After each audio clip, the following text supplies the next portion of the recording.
Thrustmaster. 5500. Pre-work.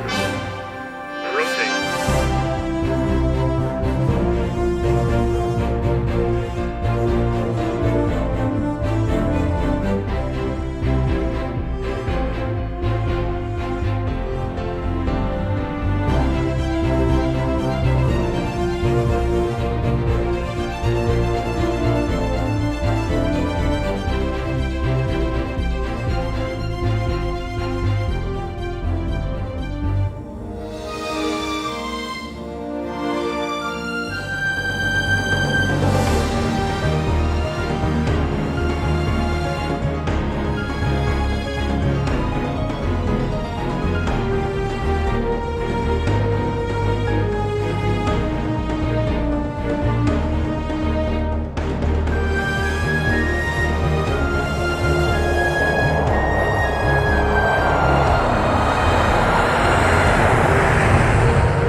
Who wants to wait the 30 seconds? Should we wait?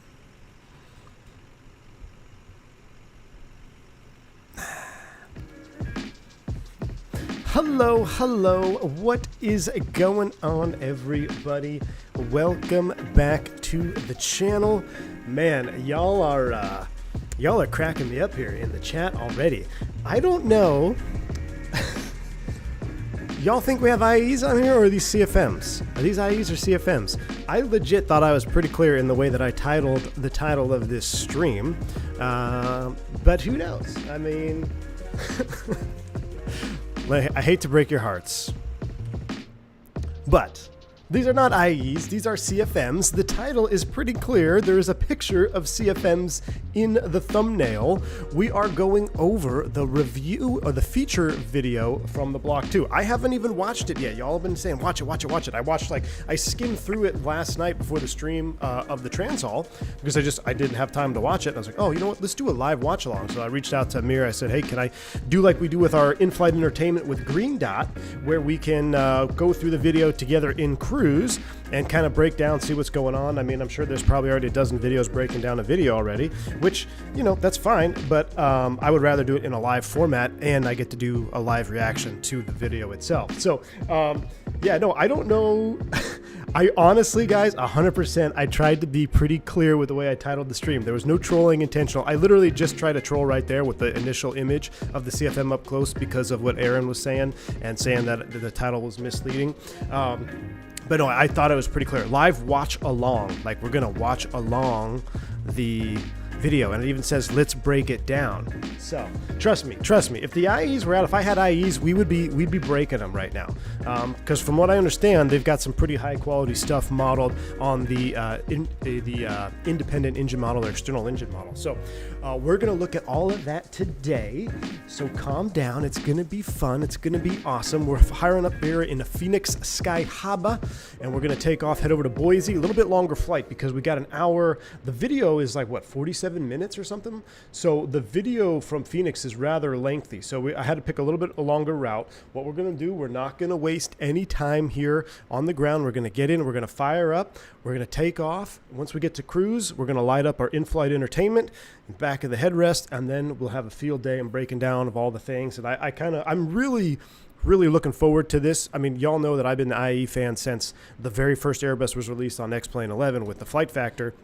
And I was like, man, the CFM suck. I want IE engines. So the fact that we're going to be getting IAEs on the Fenix, I am very, very, very excited for. And not to mention just the external engine model, but just the additional stuff that it appears they have worked on with this airplane. So let's not waste any time. We'll skip the shout outs. We'll get it going here. I need a trolling emoji. Did you guys really think, I don't know, Team Vodka, how is the title reeling them in? Maybe I just don't understand English the way that most people understand English. Anyway, why do the CFMs suck? No, they don't suck, Flight Jags. There's nothing wrong with CFMs. I just prefer IEs. Number one, I think they look cooler. They're bigger, so they're automatically cooler, and they sound better, and they're just cool. That's just what IEs are, man. And CFMs are they're mid, you know? CFMs are kind of like the 777 of engines. They're right in the middle. It's not a 340, and it's not a 7.4 or 7.2. It's just kind of right in the middle. Anyway. All right, let's go. Sim update 15 beta drop, not the actual update. Oh, real, Kyle? I wasn't even sure of that. Okay, here we go. Let's do this thing from the top. We're not going to waste any time because I know you're anxious to watch the video, so we're going to do that together. 25.9, let's go battery 1, battery 2. Did you know it's been almost an entire month since we've flown the Fenix on channel? I cannot believe it's been that long. I don't know what we've been doing here. So, I mean, we've been having a lot of fun with yoke-driven aircraft, but yeah, we need it. I feel like this is actually good for me because I haven't flown the real airplane in almost 3 weeks, and I start flying again on Saturday. So if you want my official release date, I always say the juicy stuff will release when I'm out flying the line. So I'm coming off of 3 weeks off. I've had 3 weeks off from work, and I go back on Saturday, and then I start a slew of day trips and 2-day trips, and it's going to be grinding real world flying for me coming up here really soon. So that means something is going to drop, whether it's the 777 or the Block 2 is going to drop. They'll probably drop it on Saturday because I will be gone. Just go figure. So, but we'll fly it when we get a chance to fly it, and we'll go over it when we get a chance to go over it. But here we go. We're powering up. Got to love the old school ADI, that little whine. It got all powered up there. Let's get crew supply oxygen on, ground control on, CVR test. Blue Bear. Fenix 733 when? Dude. You know, I was thinking that the other night. Somebody said that they teased at possibly a 737 or something. I don't know. I haven't watched the video yet. We're going to watch it together. I can't imagine them doing a 7.3, the same type of 7.3 that PMDG has done. Not that it wouldn't be better, but if they were to do a 7.3, please be a classic. Be a 300, a 400, a 500, a 200, a 100, 500 and below. One of those would just be 10 out of 10 bee's knees. We don't need any more NGs. Now, I'll tell you this much. From what I've seen Fenix put out in like press releases and stuff, if they even released an NG like a 7.3-800, it'd probably be the best 7.3 on the market. I think they would beat PMDG. That's my opinion. Obviously, it's all speculation. I don't even know where y'all are getting this from that they're coming out with a Boeing. So I'm excited to watch the video. Let's go ahead and continue with our flow. We went up the top of the overhead there. Let's go down the lighting panel here. We're getting nav into position 1. Seatbelts off, no smoking auto. Arm the emergency exit lights. Everything looks good here. We'll do a fire test. Crow, my man, good to see you. Thank you for the 33 months of support. Haven't been able to catch a live stream in a long time, so feels good. Block 2 is looking tasty. First impressions. Hey, Crow, we're going to do first impressions up in cruise. This is still the Block 1. Apparently, I'm going to need to retitle this stream because apparently I'm in the wrong here with how I labeled this this stream. I'm going to need someone to come up with a a new stream title for me here. We're going to do a init request there. We'll come down this panel here. We'll do status and recall.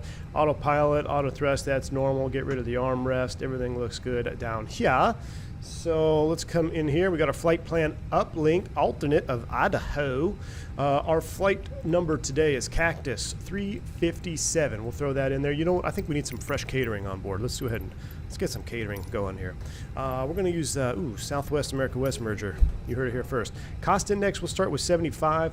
Our cruise altitude, I'm not sure what I found, but we're going slightly, I don't know. Where's Bill? Bill, what's our cruise altitude? I'm going to put 320 in there just for now. IRS init, we're going to let it do the full initialization.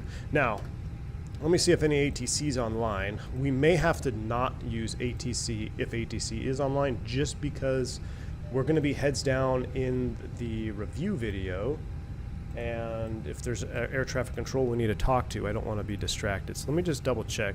Okay, nobody's online. That's okay for now. That's totally fine. What we'll do then is we're going to blast off of 25 right. I think it's going to be a slight tailwind, but I want to taxi under the bridge. You don't come to the BMW AMG SimWorld Phoenix and not taxi under the bridge. So we're going to go off 25 right. And our SID was the Quakey 1, which is going northbound. Let's come over here and take a quick look at that flight plan real quick. I forgot. It's been so long since I filed it. Zippy Zapple, what's up, man? Fake green dot himself. Why do I... Oh, yeah, my flight. Here we go. The gear failure queen herself opposite. Uh-oh, I'll have to take a look here in a second. Where's our route? Our route of flight, Quakey 1, Grand Canyon transition. That's what we got. Quakey 1 Grand Canyon transition, we'll insert that. Boom, that's in the box. Our catering has showed up. Where's the Zippy Zapple? Oh, you on the other side, Zippy? Oh, there you are. We got a speedbird sighting over there. Look at this. I love this Phoenix Sky Harbor Airport. I really do. LC, line check VA, when? Hey, Gustavo, legit, man, I had an epiphany last night after y'all were doing the check flight in the Discord. I've got something very exciting that I'm going to do here for the channel. I've been getting a lot of requests over the years of being a streamer or content creator. Y'all have been saying, hey, I want to do, can you give me a check ride? And I kept thinking, well, we need to do check rides with shared cockpit, but I think I have an idea. I'm not quite ready to share it with y'all yet, but I have something very exciting that's going to be coming to the channel here. We'll get to talk about that a little bit later on. Plane Crazy Mikey, welcome to Private Pilot, sir. Glad to have you on board. Welcome to the channel. Hope you stick around. Appreciate the support here. Let's see. Did you just say I don't want to be distracted? I did say that, Team Vodka. Hey, Team Vodka, let me know when you get that force feedback, my man. Phoenix 727. Okay, if Phoenix released a 727, I'd just quit.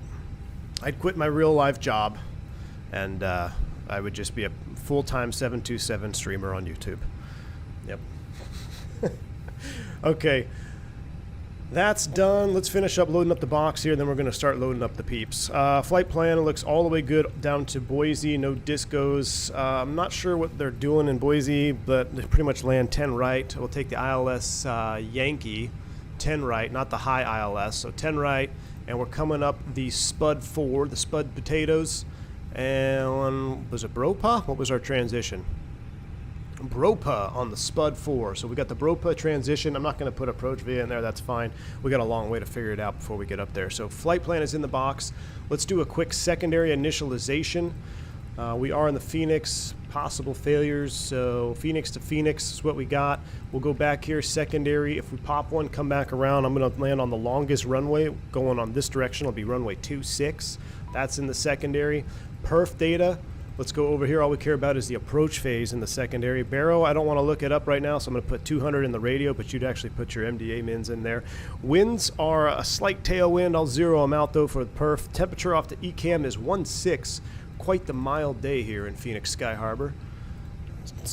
Enjoy it, because it's not going to be that way for long. And let's get a quick barrel ref check. Magic barrel ref key says 3015. Let's put 3015 here in the secondary QNH. Boom. Secondary's done. Radnav, The real world departure out of here, you'd want to have PXR hard tuned for engine out procedure and special. It's a simple special coming out of Fenix. I don't remember going off 2.5 right though, but we'll put PXR hard tuned on that one for the RadNav page. As far as prog goes, let's put just a quick and dirty Phoenix Sky Harbor Airport reference point. Perf data, let's go to perf page 2, which is really a NIT 2. And load in our 0 fuel weights, and then we'll fire up the APU and get out of here. And we can actually start the boarding process right now. Let's go ahead and request boarding. Start sending them down. Nope, I didn't want to do that. I want to go to here, and we need to go to weight and balance. Do we have full ATC coverage? Today, I don't believe an ATC on, which is fine. We're going to be heads down watching a video anyway, so it's probably for the best. Right now, we've got a 0 fuel, 130.7 and 30.7. 130.7. And 30.7. Block fuel is already on board. We've got 18.4. Boom. That'll calculate. While that calculates, our fueling is done. We'll get our fuel tank pumps on. Nope, crew's already on board. Prime the APU. Give it about 3 seconds. And fire it up. Here we go. Let's take a listen.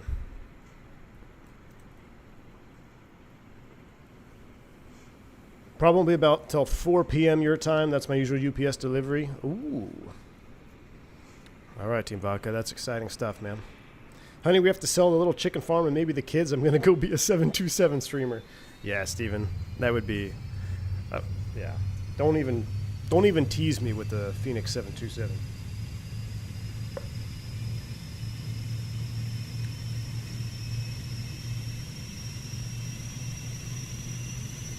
We need a steam gauge 742 for Microsoft. Yeah, we need Bombtech. We need steam gauge anything and everything in Microsoft. No more glass. No more glass. Let's start putting out some steam gauges. Even if it's like, you know, with the Avro RJ Just Flight's coming out and like the classic 737 300, you know, where it was digital, but like old school digital. If you remember on the IXEG.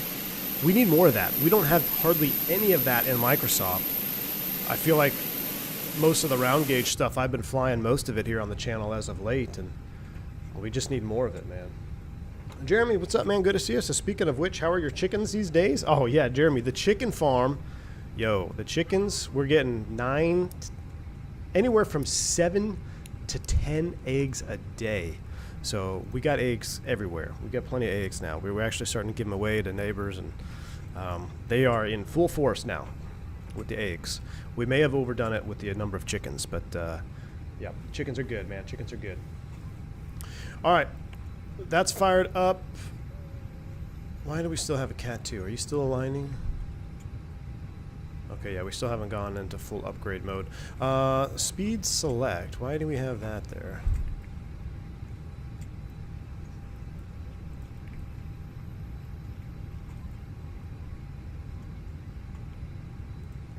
That's peculiar. Am I missing something? Oh, hold on. I have my mini FCU. Let's put this up to...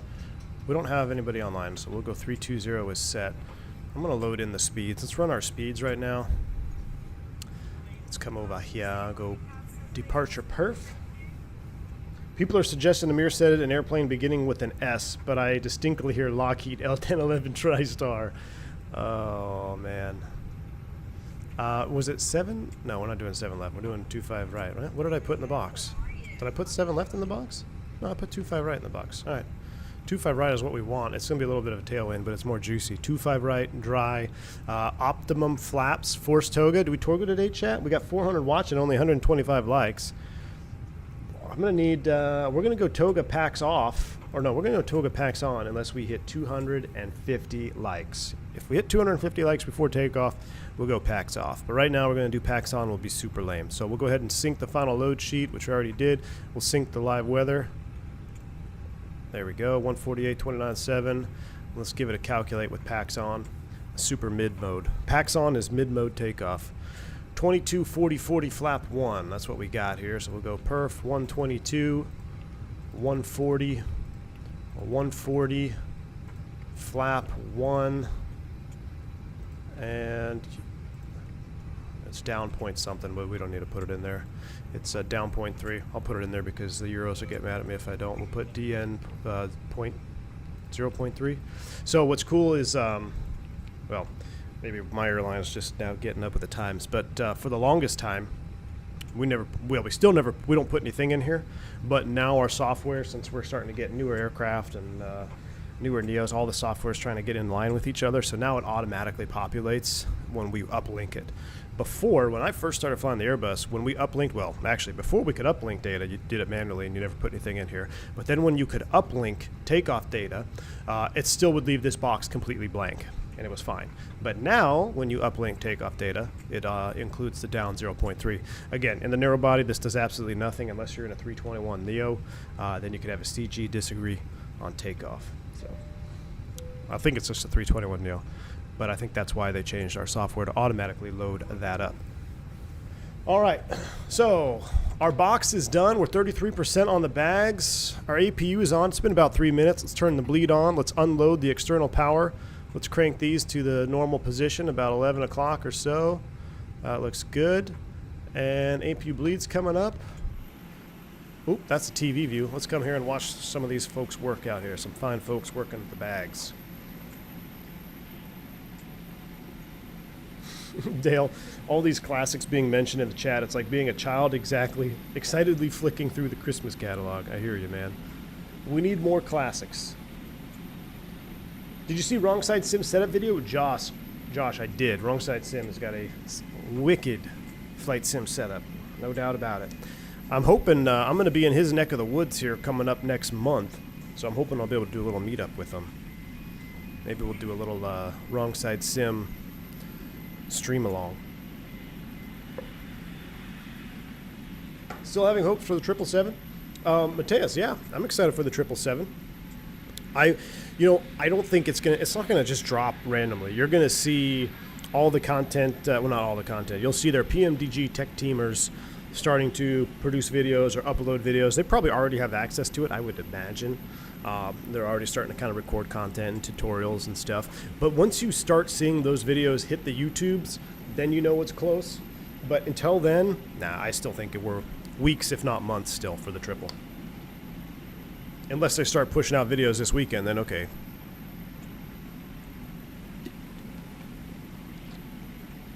I think any high-quality airliner and business aircraft would be a success, yeah. I think any high-quality aircraft in Microsoft will have success. Even the low-quality ones have some success. If you just look at the Microsoft store, it's crazy. Taking the missus out today, Chris Stuper. Man, you know what? I felt bad. Well, no. It's like, oh, it's Happy Valentine's Day. We're doing a special dinner tonight, though. We're doing a special dinner tonight. I mean, we gotta take the missus out here. Maybe next week we'll take her out and do something special. But it's just been, she's had something to do today, and just between the 3 kids and the mini hobby farm, not a lot of time for other stuff. I want the Fokker 100. Same here, man. I expect PMDG triple by the end of March. Oh, you know, I would say that's a fair, I'd say you're probably in the ballpark, Felix. Would I get access to the 777? Highly doubtful. Highly doubtful. Captain Sim 76. You know, Captain Sim back in the day used to be a pretty decent maker of airplanes. I mean, I remember flying the Captain Sim 707, Captain Sim 7, I think they had a 727, Captain Sim 757. In FSX, they were actually pretty high quality at the time developers. It's crazy what's happened now. It's crazy. Fenix 340 would be nice since they already have CFM 56s modeled well for the Airbus. Ooh, I wouldn't mind a 340 hitting Microsoft, a little 4-engine hauler. A Fenix 747 SP. Could you imagine if Fenix was doing a 747? Whew.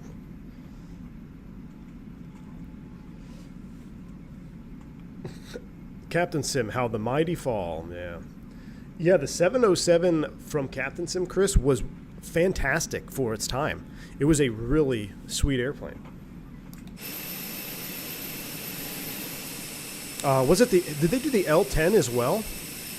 Who made? There was a pretty good L1011 in FSX that I flew around. Phoenix traffic speed for 2095, radio check. Ooh, 10 by 5. That's my fault. I had the volume all the way up.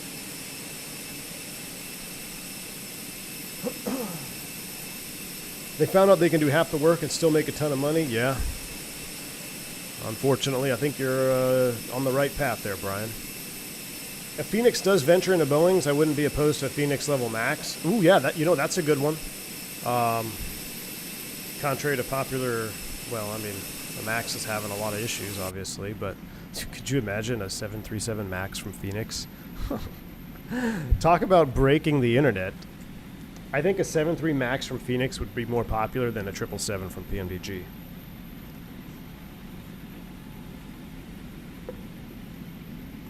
I just want the Heapler F4. Phoenix V2, B2, the dry crank edition. Ooh, is there dry cranking required in the Block 2? I can't wait. Don't give me any hints. We're going to watch the video together. As soon as we level off in cruise, we're going to break it down. I've done a handful of dry cranks. Most of the time, if you do a dry cranking, it's probably because you either had an EGT overtemp or a failed auto start. Hot and heavy, not even hot and heavy, just think hot and high density altitude airports, fast turnarounds. You try to turn around an airplane in less than 40 minutes is pretty quick. But if you do it at less than 40 minutes in the high density altitude, high temperature, depends on how hot. But Vegas, I was based in Las Vegas briefly in the summertime, and my goodness, it was brutal, man. I mean, you're constantly over 42, 43 C for weeks at a time. Going down South America can get pretty hot, and you get up in those high altitude fields. Mexico, same deal.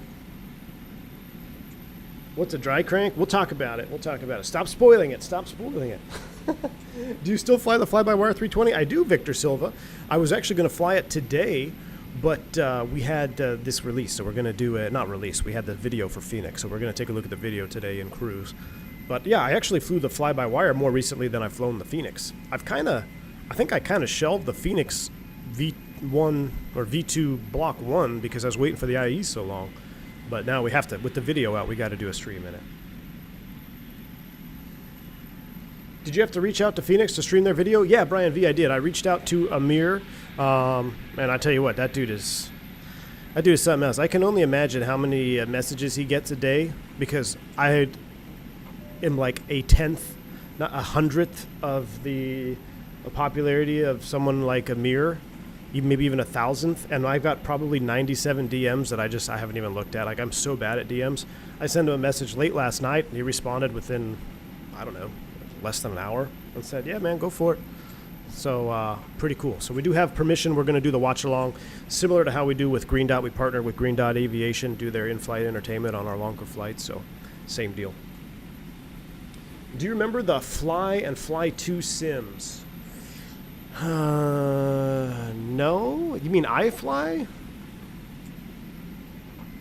I don't know. That doesn't ring a bell, Chris. Jordan Weldon, welcome back to Commercial Pilot, man. Glad to have you back on board.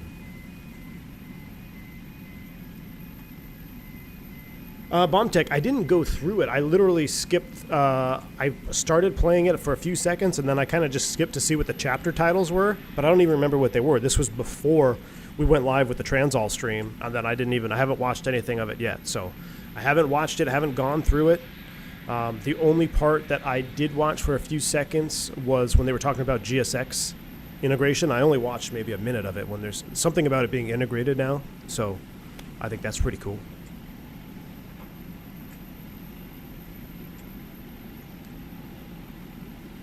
Most of those were from my Bruner updates. Team Vodka, yeah, probably. Yeah, I mean, I'm from texting to DMs. I am one of the worst people. Even all my friends are like, yeah, we text you, and then I never respond. Or like I read text messages, I respond in my head, and then I just never actually respond. And then other people text me, and then I read those messages and respond in my head, and then I never respond. And then like I'll be randomly going through my phone like, oh yeah, dude, sorry you texted me like last week. I'm that way, but worse. All right, boarding is completed. Let's get out of here. All right, we're going to get ready for pushback and departure. No, we don't want to start before pushback. Well, let's go ahead and close it up. So external power is still on. They're going to pull that. Let's go ahead and get our beacon light on. That all looks good. Seatbelts on. And we're going to go here to the ground service. Hello. He's got the pin down there. We need to pull the chocks and GPU, right? Cool. That's all been pulled. I'll put this on, actually, I'll put it on 10-9 page here for Sky Harbor. We're going to taxi into the bridge, go 25 right. All right, before start checklist, windows, doors, and slides. They're closed arm, beacon on, thrust levers idle, parking brake is on. Before start checklist completed. Cams are on. We're in night mode because I want to watch the video with the lights off in my sim building here. So FDs are coming on. FDs are on. We'll put terrain on for high terrain out here. And we're about ready to go. Sky Harbor traffic, Cactus 357, pushing back off of Bravo 24. Locking gear. Water says I can't confirm on the DMs.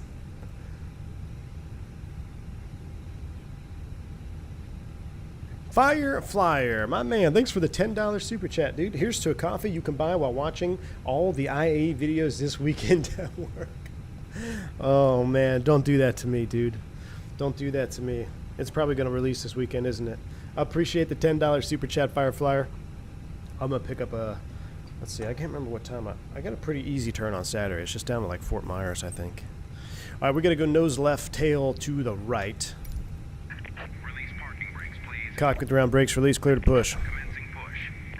All engines clear. Start at will. But I appreciate you, Fire Flyer. All right, we're going to start them up in the pushback because we don't want to waste any time. We need to get airborne and watch this video because you guys have got me excited. All right, bleeds are on. We're clear to start. Ignition mode to ignition start. We'll start it up from juice view right here. Turn in one. Here we go.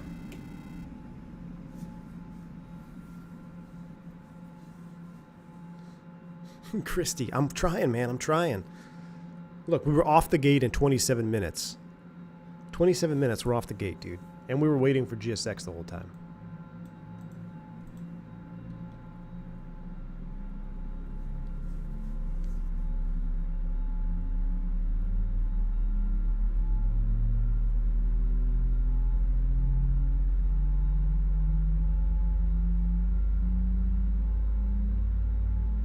Please set parking brakes. Brakes are set, clear to disconnect. Unlocking gear. Show me the pin out front. Thanks for the push. We'll talk to you next time. So, alright, that's a CFM, so we got a super weak, super fast engine start. It's almost done.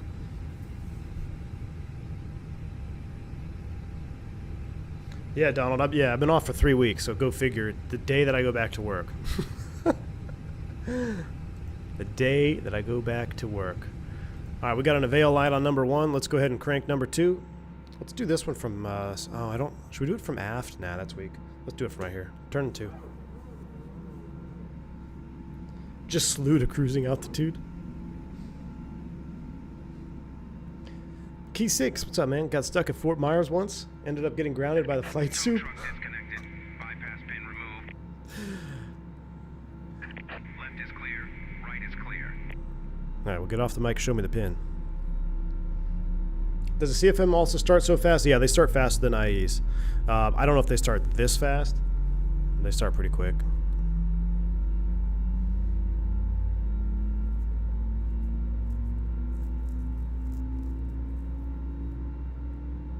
Just do a live stream from the flight deck and claim it's V2 Block 2. I could hear the FAA. Alright, we have almost 2 good starts. There's the pin. Give them the wave off. We'll do a little bap, bap. Alright, we got 2 good starts. That's coming here. We're going to arm you. Let's do flaps. Phoenix 1. traffic, Speedbird 2095. We'll be pulling onto Romeo, down to 25 right, Echo 13.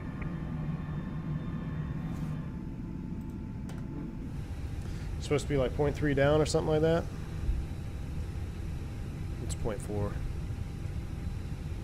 0.2. It's 0.3, not so there's 0.3. Alright, 2 good starts. APU bleed. APU master is off. Sky Harbor traffic, X357 taxi on 25 right. Brakes released, let's roll.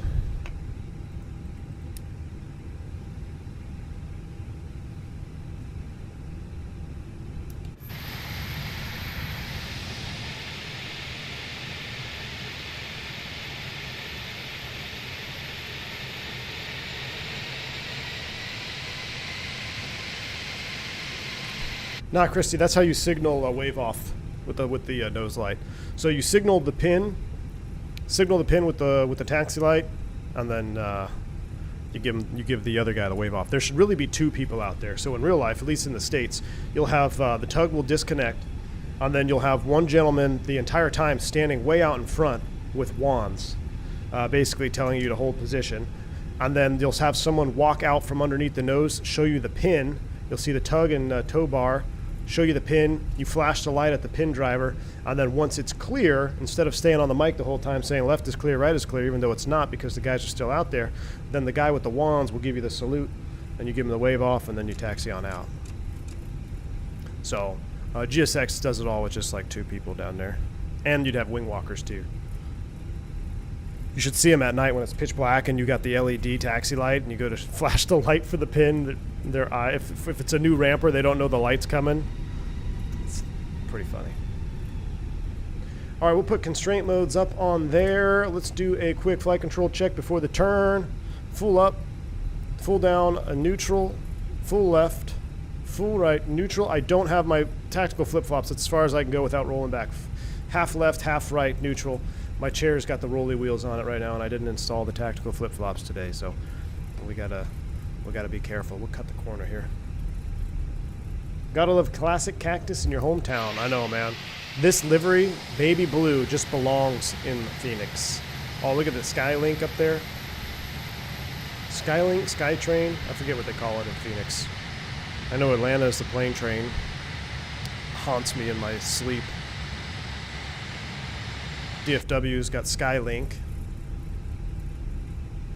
What's the one in Phoenix called? I'm sure there's a name for it. Nah, Christian. All my kids are out of Pampers. Well, that's a lie. I got one still in diapers, but I don't have any Pampers box. We lost that in the move. Elliot, this is the Sky Harbor from AM Sim, BMW World, something like that. Auto brakes max, takeoff config is checked. You're going there, you're going there, you're going TARA, auto, and should be all blue here in a second, all green rather. No, is it all green or no blue? All right, we're going under the bridge.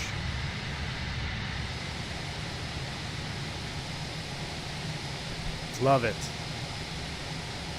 BMW World and AmSim. Okay, so BMW and AMG. Nope, we're still at 234 likes, so I guess we're going to do a PAX on takeoff. You guys want to be mid, so we're going to do PAX on. Nope, I guess everyone wants to do PAX on. Alright, there it is. All green. Takeoff is good there. He's ready to go. We're waiting on you. So we'll kill this. Phoenix traffic speed over 2095. Looking at rolling takeoff. 25 right, lining up. Oh, BM World? Oh. Aaron Hastings dropping facts. I thought it was BM... Well, yeah, I guess it would be BM World, right? As mid as an A320. This speed bed. What did you expect with Airbus? We should go flex 60 just for being top mid. Should we go flex 60, be top mid, Gustavo? Oh my goodness.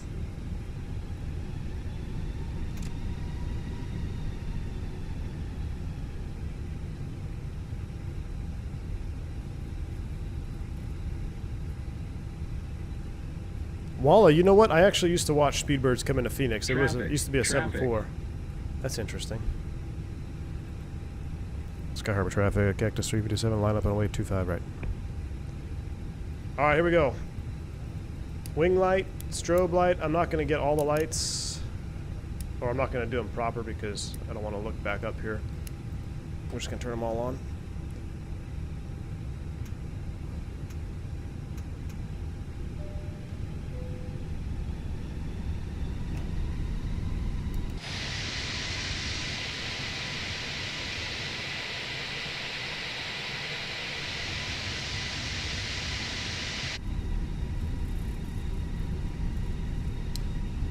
Send nudes night. Welcome to Private Pilot, man.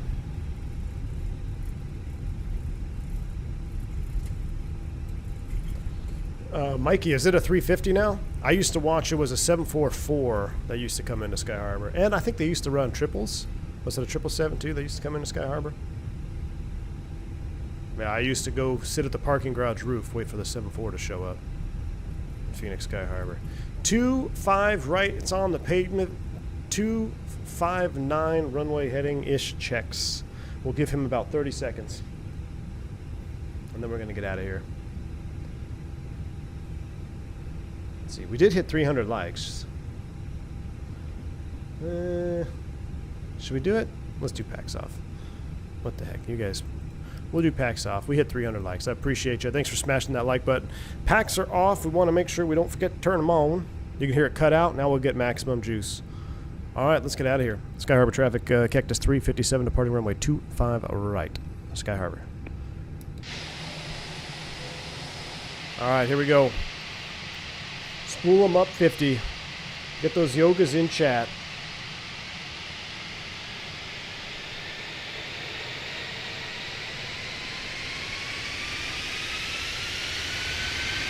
Yoga.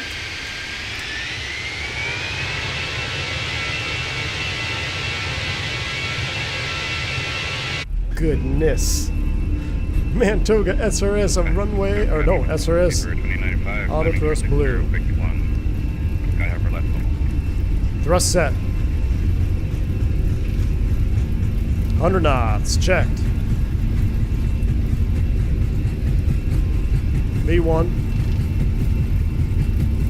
Rotate.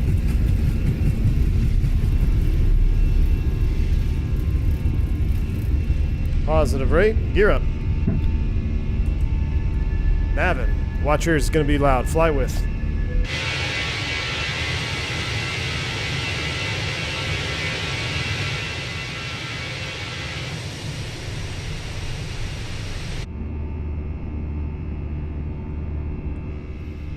Oh yeah.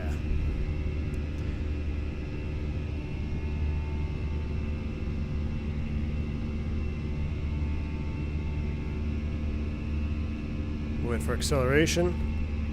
There it is. We'll go pack 2. Chrono on. Lower that nose. There's a positive trend.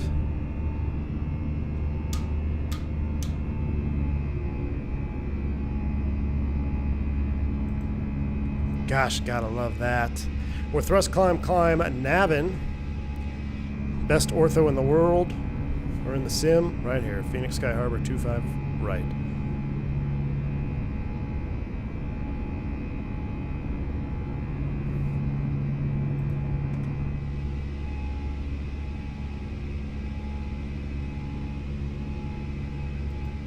And there is about 30 seconds. We'll get pack 1. It's just a little bit more comfortable on your ears instead of blowing them both out.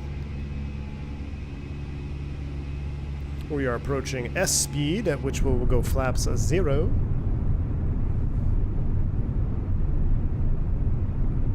Flap 0. After takeoff checklist. Gosh, that is real life.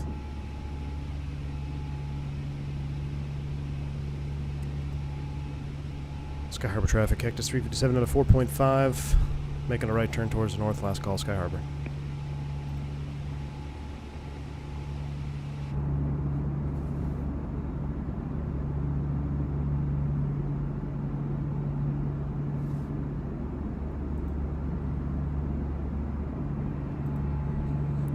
Man. Love it. Oh, we got a turn.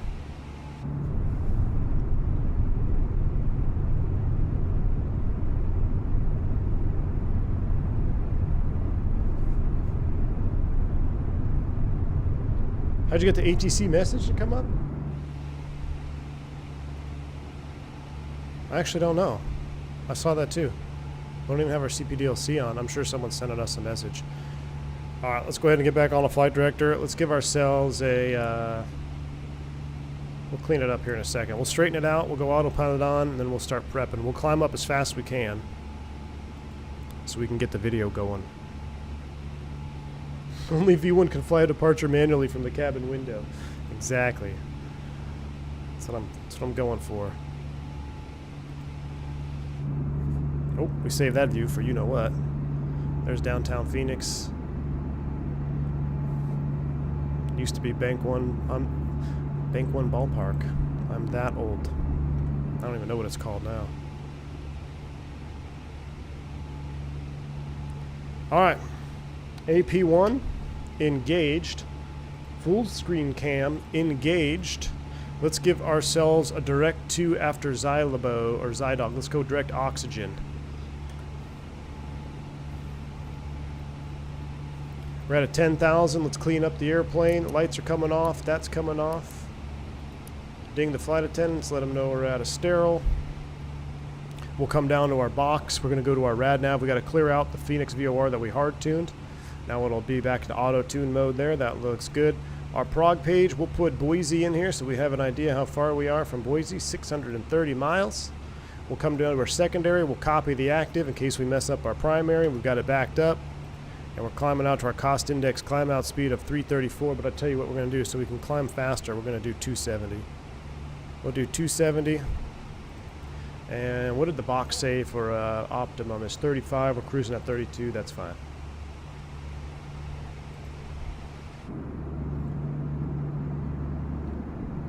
That's the nice view right there.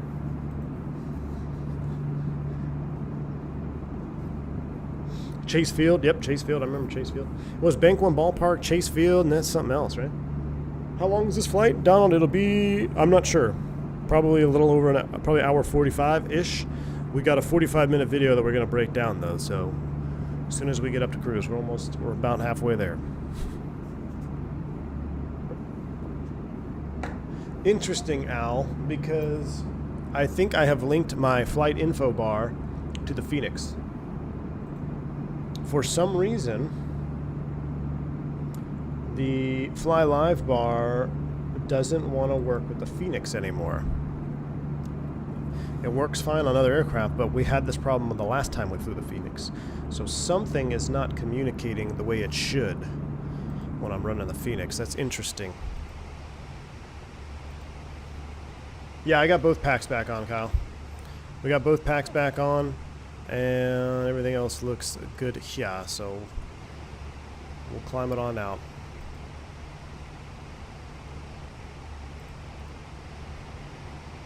Lake Pleasant over there.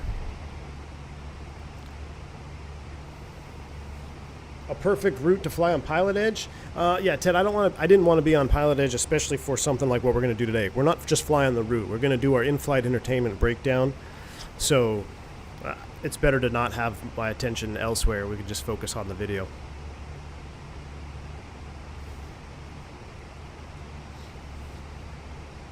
Anyone else getting weird audio clicks? Weird audio clicks. It wasn't this, was it? It's my coffee cup.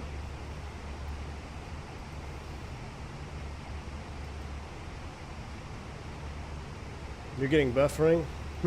I'm not getting any issues on my end, so it might be a YouTube thing, because I know all about the internet issues. Right now, my internet is actually doing pretty good, so we got 9,000 up, 9,000 kilobytes up, pretty stable. Fighter, we're breaking down the Phoenix Block 2 video. When will I be back in the Tolus? Probably a little while. Refresh it and it goes away. Yeah, refresh the stream if you're having issues. Alright, we're through 18,000. We'll go ahead and set standard. Standard set. We'll go topless. We'll take our headsets off. We'll go ahead and turn on the speaker, which is already on. We would kill our mic, and yeah, so let's go ahead and get ready for our realism simulation of what the cockpit actually looks like in cruise.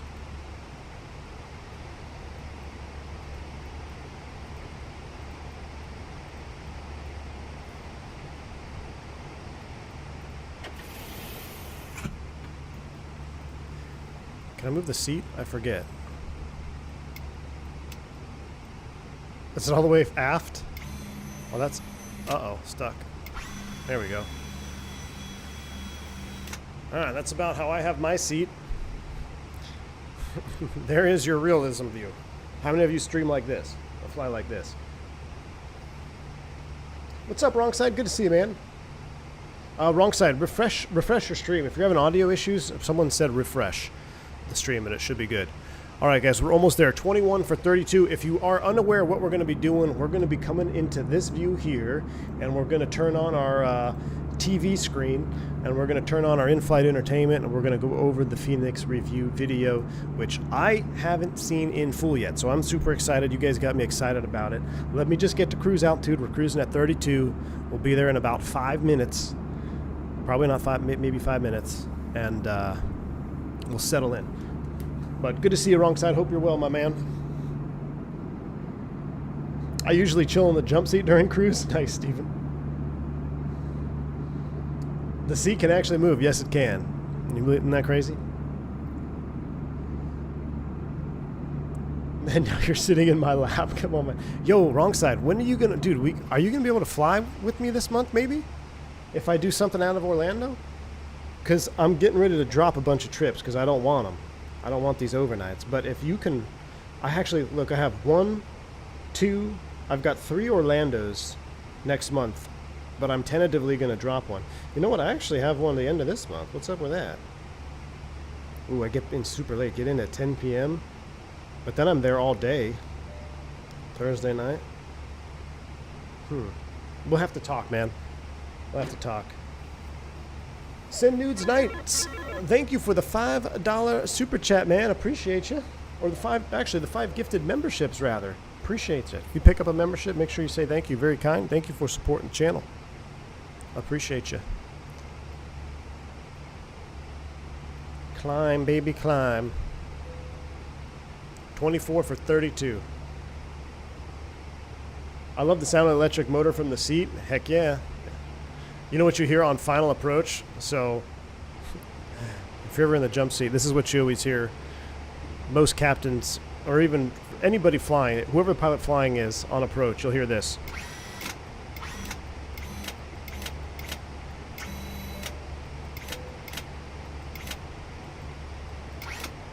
Just trying to get your seat absolutely perfect for landing. It almost never fails every time you're on approach. You're just like, it doesn't quite feel right. And you gotta, and some airplanes are harder to dial in than others. So like you'll be messing with the seat for 30 seconds just trying to get it just right. Wrong Side, did you experience any of that when you were jump seating around last time? Sahel says, I did the interview today with SkyWest. It went really well, and I asked a lot of questions about Mach Tuck. You should demonstrate that. Yeah, don't want to be demonstrating Mach Tuck in a 320. That's not going to end well. Maybe when Amir releases his V2 Block 2, we'll have to, we'll break it again. I think we crashed, didn't we crash his, we crashed this one, the Block 1 V2. We crashed that one in Vegas. But that was because Jeremy Harvey wanted me to test something out again, and I knew it was going to. We got into an unrecoverable nose low. What's my go-to alignment? For landing, my honest, like my real lining. So what I do is, you see this light bar right here? So what I try to do, a perfect seat for me, a position, is like I set it up about, well, where's the center of the seat? Right about there. So the bottom of this light bar is in line with these screens here. I know you're supposed to use these knobs, and most of the time the knobs work out, but I swear some airplanes, it just doesn't feel right when you align the knobs. But what I've done is I kind of set my light bar to be on the top of that, and I might raise it up just a tad. Actually, I think this light bar is a little bit thick. The real one is about half this thickness, I think. So realistically, it would probably be right about there, and my view is kind of like that. That's pretty much my real world landing view. And actually, if I save my 0 view, that's pretty darn close. Pretty darn close.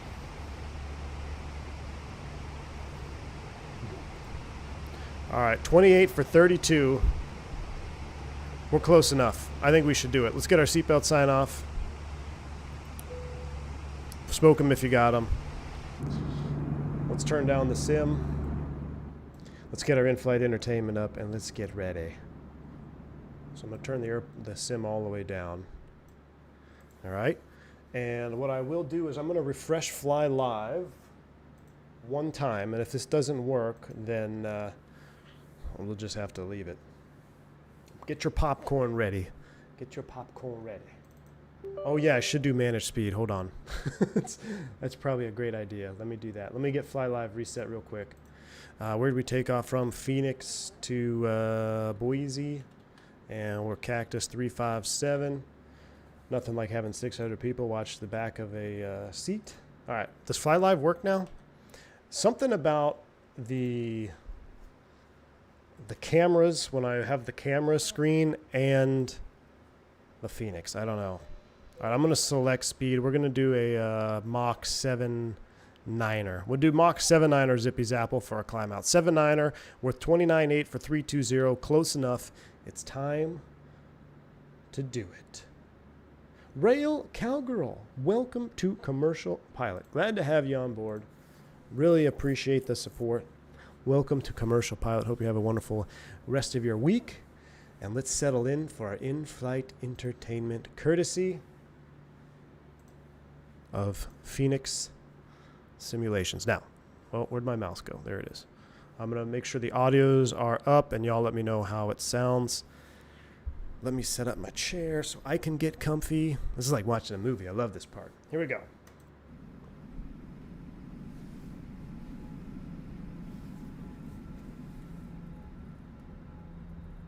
Ladies and gentlemen, welcome aboard our Airbus A320. Please pay attention to illuminated signs and crew instructions How's the audio? Following safety procedures. The safety card found in your seat pocket contains important information about exit routes, oxygen masks, life jackets, and the brace position, which you must adopt if you hear brace, brace. There are 8 emergency exits on this aircraft. The cabin crew are now pointing out the exits nearest to you. Good luck, Please Dave. be aware that your nearest usable exit may be behind you. Emergency lighting will guide you. Definitely sounds more bassy. In an emergency, leave all baggage on board. Your seatbelt is fastened, adjusted, and released as shown. Sounds a little It must echoey. be fastened whenever the seatbelt signs are on, and we recommend that you keep it fastened at all times. If the air supply fails, masks will drop from above you. Pull a mask towards you to start the oxygen. Put the mask over your nose and mouth, and breathe normally. All right, so it sounds like we're having announcements now. That's pretty cool. Inclusive sound pack. Remember we always talked about the fly-by-wire having that more inclusive sound pack. People are like, oh, what's more realistic? I'm like, well, the fly-by-wire's got a really inclusive sound pack. You got passenger sounds, cabin sounds, etc. So that's nice to see coming. All right, welcome back, everyone. It's been a while since we've done a feature review, and we thought this would be a great time to do one just to showcase version 2 block 2 and some of the features and changes that we've made to the aircraft. Now we're going to focus a little bit less on the art this time. There have already been previews of that in the past. What we're going to do instead is we're going to talk about systems, avionics, external engine model, and a bunch of new stuff that we haven't quite talked about just yet. So let's just jump straight into it, and we'll begin with that intro that you just watched. Now, that was not edited. It was not put together just for this or to make that look nice. Oh, cool. So We've it's part of the actually sim. built a PA system, and we've gone quite in-depth on it. So if you're sitting in the cabin, for example, there is sound attenuation from the speakers inside the cabin. So what that means is your position within the aircraft will actually affect the volume of what you hear. If you're directly under a speaker, it will be louder. Oh, wow. If you move away from the speakers, That's it will pretty get cool. a little quieter. Now, it's quite a subtle effect, but if you listen out for it, you should be able to catch it. We've also tied the PA system into The a cabin bunch of looks the new. Is it systems of new, the GV aircraft, Flight? primarily electrical. So the audio that you're hearing will cut out or stutter when power is interrupted. This happens on the railplane. Now it happens on Fenix too. So if you switch from the APU generators to the engine generators during startup, there's a little pause, there's a little bit of a stutter. And I think that's a little cool extra effect. Can I block the that's flight thrown in. attendant announcement with Now, the PA? of course, it's all well and good when you are sat in the cabin and you can hear all of these announcements, but you'll be spending most of your time in the cockpit. And this is kind of important because what we've done is we've made it such that the cockpit door will also actually affect the volume of what you hear. When Okay. you're sat there, That's pretty, I mean, that's cool. I like it. Fly-by-wire already does that, so we've already had that in the sim, but it's pretty cool to see that it's coming to preparing your Phoenix. flight, Very and cool. the cockpit door is closed, this audio is going to Very, be very kind of cool. muffled. It's going to be a little quiet. You're not really going to be able to hear it much. I love that. If That's you like, open the cockpit door, so from a line guy perspective, when you're sitting there, you're waiting for the very last thing before you close the door, right? And you just hear all the noise. You hear the flight attendants talking, maybe the gate agents down there. They got the cabin noise in the background. And as soon as you hand out that paperwork or your last slip or whenever you're good to close, man, that ka-chunk, that door shuts, and it's just like, okay. Now the easy part begins. You know, the hard part is dealing with everything on the ground, CSA, whatever it may be. And then as soon as that door shuts, everything muffles off. You can barely hear it. And if you have a noise-canceling headset like I do now, you can't hear anything. So pretty cool that that's going to be implemented in the Phoenix. I think that's a bigger deal than some may think because, you know, having this inclusive sound pack where you really get immersed in all aspects of the flight, not just good airplane sounds, but announcements, chatter, additional sounds, and it being completely reworked and from pretty much ground zero, it sounds like, that is really cool. That's going to add a lot to this airplane. I really However, believe that. I'm a of huge course, sound fan. the audio will come flooding into the cockpit and you'll be able to hear all the things that are going on in the background. Now, if you prefer to keep the cockpit door closed, but you do want to hear some of what is going on, you can use the PA push button. PA receiver No, now. for real? So that's been built in as well with adjustable volume. All right, that's so pretty you cool. can kind of set it. That's pretty cool. Yeah, so what you can do sometimes is like if you want to mess with the flight attendants, before they do their initial PA, a lot of times they stand kind of right there in between or right where the cockpit door is, with the cockpit door open. They have the handset in their hand and people are boarding the airplane. You could turn the PA out on all the way up and turn the speakers on in the cockpit. So when they start talking, they hear themselves echoing from the cockpit and they're like, what? And it throws them off and then they get all frustrated. So that's pretty cool. They got that simulated. That's wild. There's a bit of randomness in the announcement timings as well. So not everything will play at the same moment for every single flight that you do. Just a little bit of an extra factor to kind of simulate the cabin crew going about their jobs at different Awesome. times. Love the randomness. That's good. All of this stuff is completely community modifiable. So you can go out and build your own sound pack. You can add it to the aircraft and it will play whatever it is you want. More importantly, this stuff is selectable on a livery basis. So you can build a sound pack for EasyJet and you can have it play when you select an EasyJet livery. This is based around the ATC airline or ICAO airline in the aircraft.cfg of the livery. All right, that's pretty cool. Means that you can have dozens of sound packs installed for dozens of different liveries. That is sweet, because can't you use an add-on? Isn't there like an add-on like Pack X or something where you can, it's like a third party, you can have different announcements, but you got to run third party. Have it livery attachable or however you wanted to say that. That is really cool. I like that. At the same time, and it should all just work relatively seamlessly. The final little bit to cover here is that there's synchronization built in with the ECAM as well. So we've tried to give you as many options as possible for all the various airline SOPs that exist and also the various airline options. This is kind of specific to the cabin ready memo that you get on the ECAM. Some airlines, the ECAM is it all blue or no dynamic, green? so Or the is it cabin all green or no presses a blue? button and you get a notification on the ECAM that What goes is it? from All cabin green? No check blue. to cabin ready or whatever it may be. Cool. Some airlines have an ECAM which will notify you when the cabin is ready. Yep. Others will have a reminder instead. So you get a call from the cabin crew when they're ready to go.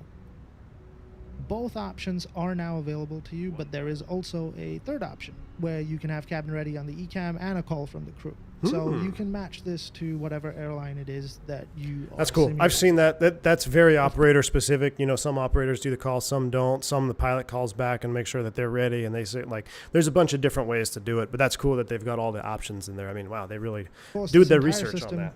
is fully automatic, so you don't really have to do anything for it. It will just be going on in the background, and if you don't want it at all, you can just switch it off. Cool. Now, what's cool is that this is going to work in conjunction with our new full GSX integration. Full GSX integration. All right, I want to hear about. I briefly saw part of this. Now, what do I mean by full GSX integration? Tell me. Well, everything should be covered from start to finish when it comes to turnarounds and whatnot. So you have progressive refueling, which will occur automatically based on the uplink that you have from the EFB.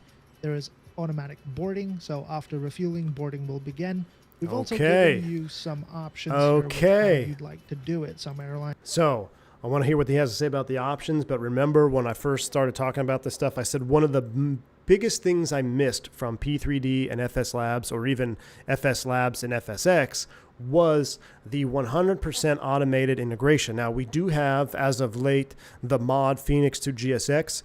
I'm asking y'all, this is probably going to render that no longer needable or usable or required, right? If you want to do that, if it sounds like it's completely integrated, that is awesome, and it's all automated, because that now gives you the time that you need. You no longer just sit around like, okay, now I want to refuel. Okay, now I want this. It's all coming whether you're ready or not. So as a crew member, you got to get to the airplane on time, do all your stuff, get the box programmed, be ready to go. You want people, you want to be waiting on everybody else. You don't want anybody waiting on you as the pilots on an operation like this. You want everybody to be doing their stuff, and you're just sitting there ready to go. So this integration with automatic timing and stuff is awesome. Let's see what the options are. Airlines will let you refuel while passengers are boarding, and others will not. The announcement. Okay, that's actually quick story, not story time, but allowing passengers to board while refueling. So a long time ago at an airline, there was a spat between the local FAA rep and how the airline was doing things. So then they ended up going to the books and saying, well, the way your book is written, you cannot board passengers while refueling. So for the next 6 months, the airline took delay after delay after delay because they could not legally board the airplane while refueling was in progress. So they had, just because of some clerical error in the way that the manual was written, so they had to rewrite it, and then eventually it came back. And I think every airline in the U.S. allows boarding with refueling. I don't know of anybody that doesn't allow that now, but I do remember there was a time where that was brought up and there was some conflict, and then they just dropped the hammer and said, fine, the way your book is written, you cannot refuel while having passengers on board. So good luck.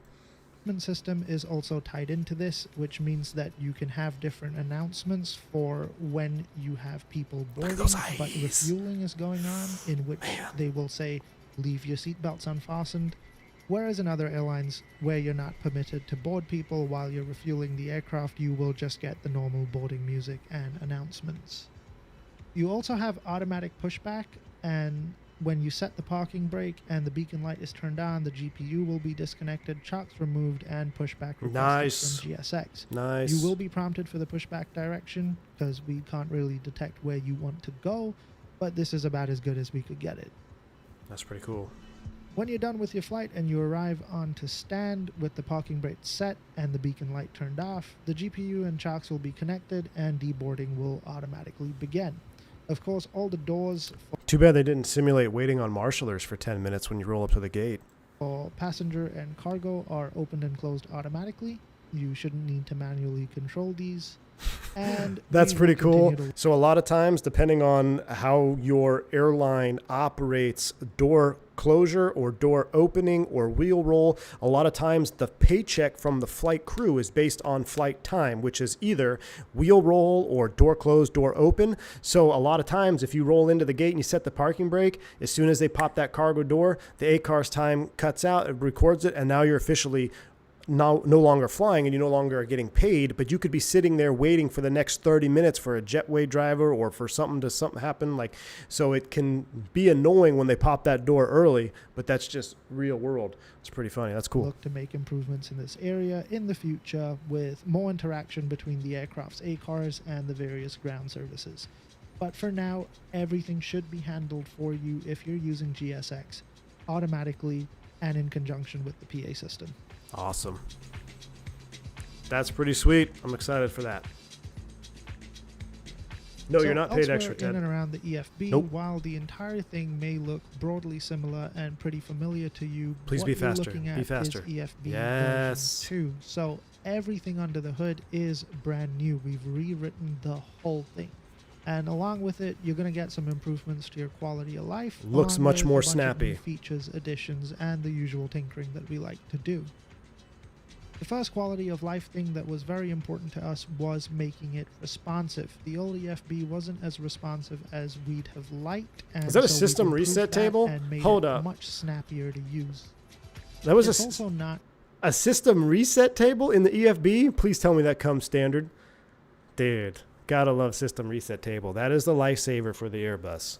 just snappy. I just had to do a system reset on my last flight.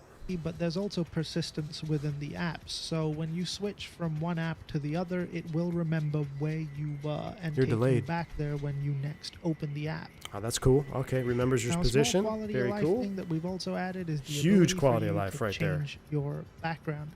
Obviously, this one may be not so recommended for everybody, but you can set it to whatever you want to, and I was forced to use this by Dave, who said he wouldn't edit this video if I didn't use it, and I don't know how to edit videos, so here we are. Gotta love it. We've of course not just looked at the EFB itself, but also the external EFB, which is now optimized for more screen sizes, which I know is something a lot of people have been asking for. That's pretty cool. I've For never those done of you that. Do use your EFB within the flight deck itself, though, we also have added the ability Keyboard? for you to use keyboard inputs. Very now, another cool. one of the things that was frequently requested was the airports and runways being updated to match whatever is latest. So in that light, what we ended up Yeah, that doing was a mere changing force. the EFB data to now use Navigraph for your airports and runways, which means that you should have a fairly updated set of airports and runways within your various performance apps. That's pretty cool. The Navigraph app itself has now been updated and features their new AMDB charts, so you get a better resolution on the ground when you're at an airport that supports this. That's for all the 250-hour Back pilots to that can't use the performance 10.9 chart. calculations, there's also a new custom intersection functionality. Oh, So a lot yes. of people were requesting So that. now you'll have the shift, takeoff shift. So when we send our takeoff data, you put in the runway intersection before you send it off to aero data, and then it will come back with the takeoff shift associated with the runway remaining and or how much you've already taken off of the departure for the shift. So having intersections there, pretty sweet. We update the intersection data for specific airports. And while we can't do it for every airport on Earth, what we were able to do was give you the ability to define your own intersection. Love We've it. also added the ability for you to send your takeoff performance calculations directly to the MCDU, so you don't need to What? key all of that in yourself if you don't want to. I don't want to. This also applies to your Nobody zero does. fuel weight, your CG, and your block fuel on your init page. Finally, a couple of little other things. We've added a QRH for both Seriously? the IAE and the CFMs in the documents, and we have added a new failures app, and we've moved that entire UI out of the MCDU and put it in the EFB. All right. Obviously, the MCDU was not a great UI to do all of this stuff with, so now you get a was bigger aight. screen and a much nicer way to go break the airplane if you want. Oh, we're going to break You can it. filter by arm failures and failed systems. Well, we are going to and break it just gives you a much better overview of what you're dealing with. Yeah, Lucas, we send it in real life. You'll also notice a bunch of new options available for you to tinker with. but we'll FMC2, start by talking about one FWC2, of the important flight ones, warning which is computer called configuration? SES. What? Dude, this is So what's insane. SDS? SDS is side stick damping simulation. Oh no, here we go. SDS includes Okay, quick public service announcement. If you have a TCA stick or a T1600M, don't comment on the flight model. Just kidding. All right, here we a go. reactivity and damping simulation to emulate the dynamics of the rail side stick and to try and translate those as best as possible to your joystick at home. Now, the rail side stick is heavily damped and super sturdy. It would be kind Yes, of it is. impossible to recreate fully Yes, the it would be. dynamics of using this on a home. It would be nearly, if not, it is impossible to recreate what the real side stick feels like and fly that airplane on your desktop simulator. That is why I spent a year dedicated to finding what I feel was the closest representation to the real Airbus side stick. We hammer these devs for, I want a realistic flight model. I want a realistic flight model. They spend all this time and R&D into making these airplanes with good flight models, but if you don't invest in your hardware, then how are you going to take full advantage of that flight model? I cannot highly recommend enough investing in some of your hardware this year. If you're looking for stuff for 2024, maybe since 24 is coming out, maybe hang tight on buying airplanes and stuff and investing in hardware. For the Airbus, I have dedicated stick videos for side stick. I've dedicated hardware for Throttletek. Check out those videos on my channel already because I've used almost every side stick that's available on the market, and I'm telling you, you gotta, if you want to take advantage of high quality flight models and high fidelity aircraft, you need to have somewhat of a high level hardware system to back it up. So Roberto's back. What's up, man? We having Throttletek? Too much competition? What are you talking? Oh, Roberto's here, man. Good to see you, dude. Roberto Throttletek is in the house himself. Roberto, always a pleasure, man. Hope you're well. All right, let's continue on. Let's see what SDS is. So here's Fenix trying to tackle the impossible challenge of making the T1600 Captain side stick fly the 320 like a real 320. This is going to be interesting. Let's see what it says here. Desktop joystick. But SDS aims to Ted Aviator, it's not a 3K setup for an airplane. If they get the Thrustmaster magnetic base, I think is less than $200, and you can put a Warthog stick on top of that, and you're good to go, man. You're good to go. bring it slightly closer. Now, opinions are going to vary, which is why this is turned off by default. Oh, and thank if God. it is off, it has no effect, and aircraft handling will be relatively similar to before the update. Perfect. If you turn it on, we have a set of recommended sensitivities to use, and we'll make sure to include these in the documentation. All right, good. No, I'm not. So here's the thing, Ramon. I'm not throwing shade at a T1600, which is the same thing as the Captain side stick, Captain TCA pack. And I'm not throwing shade at Thrustmaster because I actually am recommending Thrustmaster. I'm recommending the Thrustmaster magnetic base for the side stick.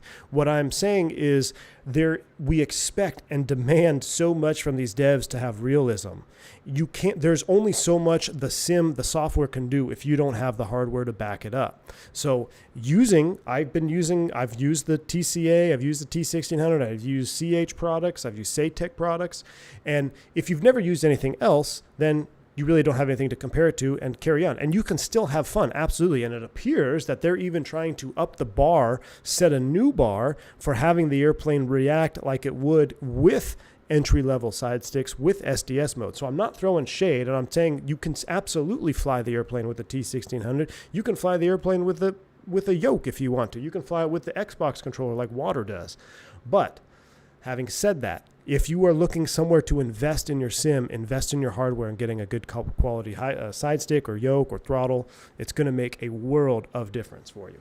Okay, let's continue What on. SDS should do is make the entire experience of flying the aircraft much smoother. So you'll feel a little bit more inertia and a little bit more weight behind the side stick. Moving on to the actual flight model itself, we've changed quite a lot about it. Now, we've built some tools around making this as accurate as possible, and one of the things that we did in beta was build a telemetry system, a live telemetry system as it were, where we're effectively mapping every data point we could possibly think of, such as drag, N1, pitch, etc., and we've used that to basically tune against the OEM data that we had available to us. And as a result of that, we've adjusted quite a lot about the flight model and the way that it flies, including the airframe drag, the various flap pitch settings, flap drag, so on and so forth. In theory, this should give you a much more accurate flight model now that flies on the numbers. Very interesting. Very interesting. I'm very interested to see how that pans out. That's something that I don't think we've seen really done before in with other add-ons. Shaq Oatmeal, man, good to see you. I want to read Shaq's comment. He had a perfect comment here. He said, I've been saying this for years. You'll never get the flight model experience of a $60 million jet with a $65 joystick. Shaq Oatmeal, you've won the chat. You've got the comment of the year award so far. Appreciate you. Hope you're doing well, my man. Hope training is doing good. It's always a pleasure to see you stopping by the stream. But very well said, Shaq. Things this was super helpful for was tuning Vnav. So we were able to use this to tune the idle descent angles and the idle descent performance of the aircraft, and we were able to bring this into our Vnav code so that the aircraft descends on idle much nicer. Of course, ultimately speaking, the Vnav on the A320 is good, but it's not great, so you're going to end up in situations where your speed may vary a little bit. It also depends on the winds that you've uplinked and the real winds that are present where you are. So bear in mind, it's not going to be perfect, but it's not supposed to be. It's not supposed to be. That is 100% accurate. If you guys been around the channel, you've seen any of my members-only content, I've showed you in real time in real airplanes how that Vnav sometimes oscillates. A lot of times it's faster than you programmed. We've got FMS2 version 2 now that's supposed to help with that, but basically all that does is gets rid of the econ descent window and it just overspeeds and follows the vertical profile. So the Airbus Vnav is not 100% accurate. It's probably like 80%. Like sometimes it's good, sometimes it's bad. But if you're on an arrival with a lot of altitude constraints and speed constraints and you don't have everything set up, even if you have it set up right, a lot of the times it's just barely within PTS standards or ASCS standards now, I guess is what it's called. It's not a super perfect 100% Vnav airplane. It just never has been, and I don't think it ever will be. I'm not even sure of an airplane that is 100% perfect. I don't know how Boeing's Vnav works. I know it's quite a bit different than the Airbus philosophy, but from experience, the Airbus Vnav is not as accurate as a lot of you may think. Also use this on deceleration points on the vertical pathing, so in theory the aircraft should be reasonably accurate with how long it needs to decelerate to a specific speed. Again, this is not perfect on the rail thing, and it's not going to be perfect here either, but it is much closer than it was on the build that you're using right now. Cool. One of the important things that the telemetry was used for were the flaps. So in the build that you have at the moment, or one of the older builds, the flap settings, specifically flap 3 and flap full, would cause an incorrect pitch attitude in the aircraft. What we've done is we've used this telemetry and we've rewritten the flaps specific to drag and pitch effects, and now you have a much more accurate picture of what flap 3 and flap full pitch should look like. That'll affect your flare. One of the knock-on effects of this is flare mode. We've implemented flare mode as is on the rail aircraft, but what that meant was when you were approaching the runway with an incorrect pitch attitude as a result of the errors in flap 3 and flap full, you weren't getting as much nose down input as you should have. Now that the pitch attitude has been corrected, there is a difference in flare mode, but it's not anything we've done. It's just a difference where the in snapshot's what the taken. actual software is choosing to do. It makes it harder to float forever, and flap 3 will also have a much stronger nose down input because your pitch angle is much higher at 50 feet. So all in, the flight model has received a lot of love. Hopefully you'll be able to see and feel the differences when you get the update by yourself, but we're pretty happy with the way that it's performing. I want to see how that works out. We talked about that when this last version came out. Remember I showed you the models? Like there's 3 different ways you come across the threshold, or you come through that snapshot. You're either too nose low because you're a little bit unstable, you're trying to get down on a profile, or you're a little bit slow, you're dragging it in, you got a little bit higher AOA. That snapshot gets taken at that AOA. That's going to affect how that flare is going to be. So an unstable approach coming across 50 feet is going to result in most likely an unstable touchdown or not your best touchdown. The best buttery touchdowns are when you come across nice and stable at that pristine pitch attitude. So that's cool. We talked about that for a while when this version came out.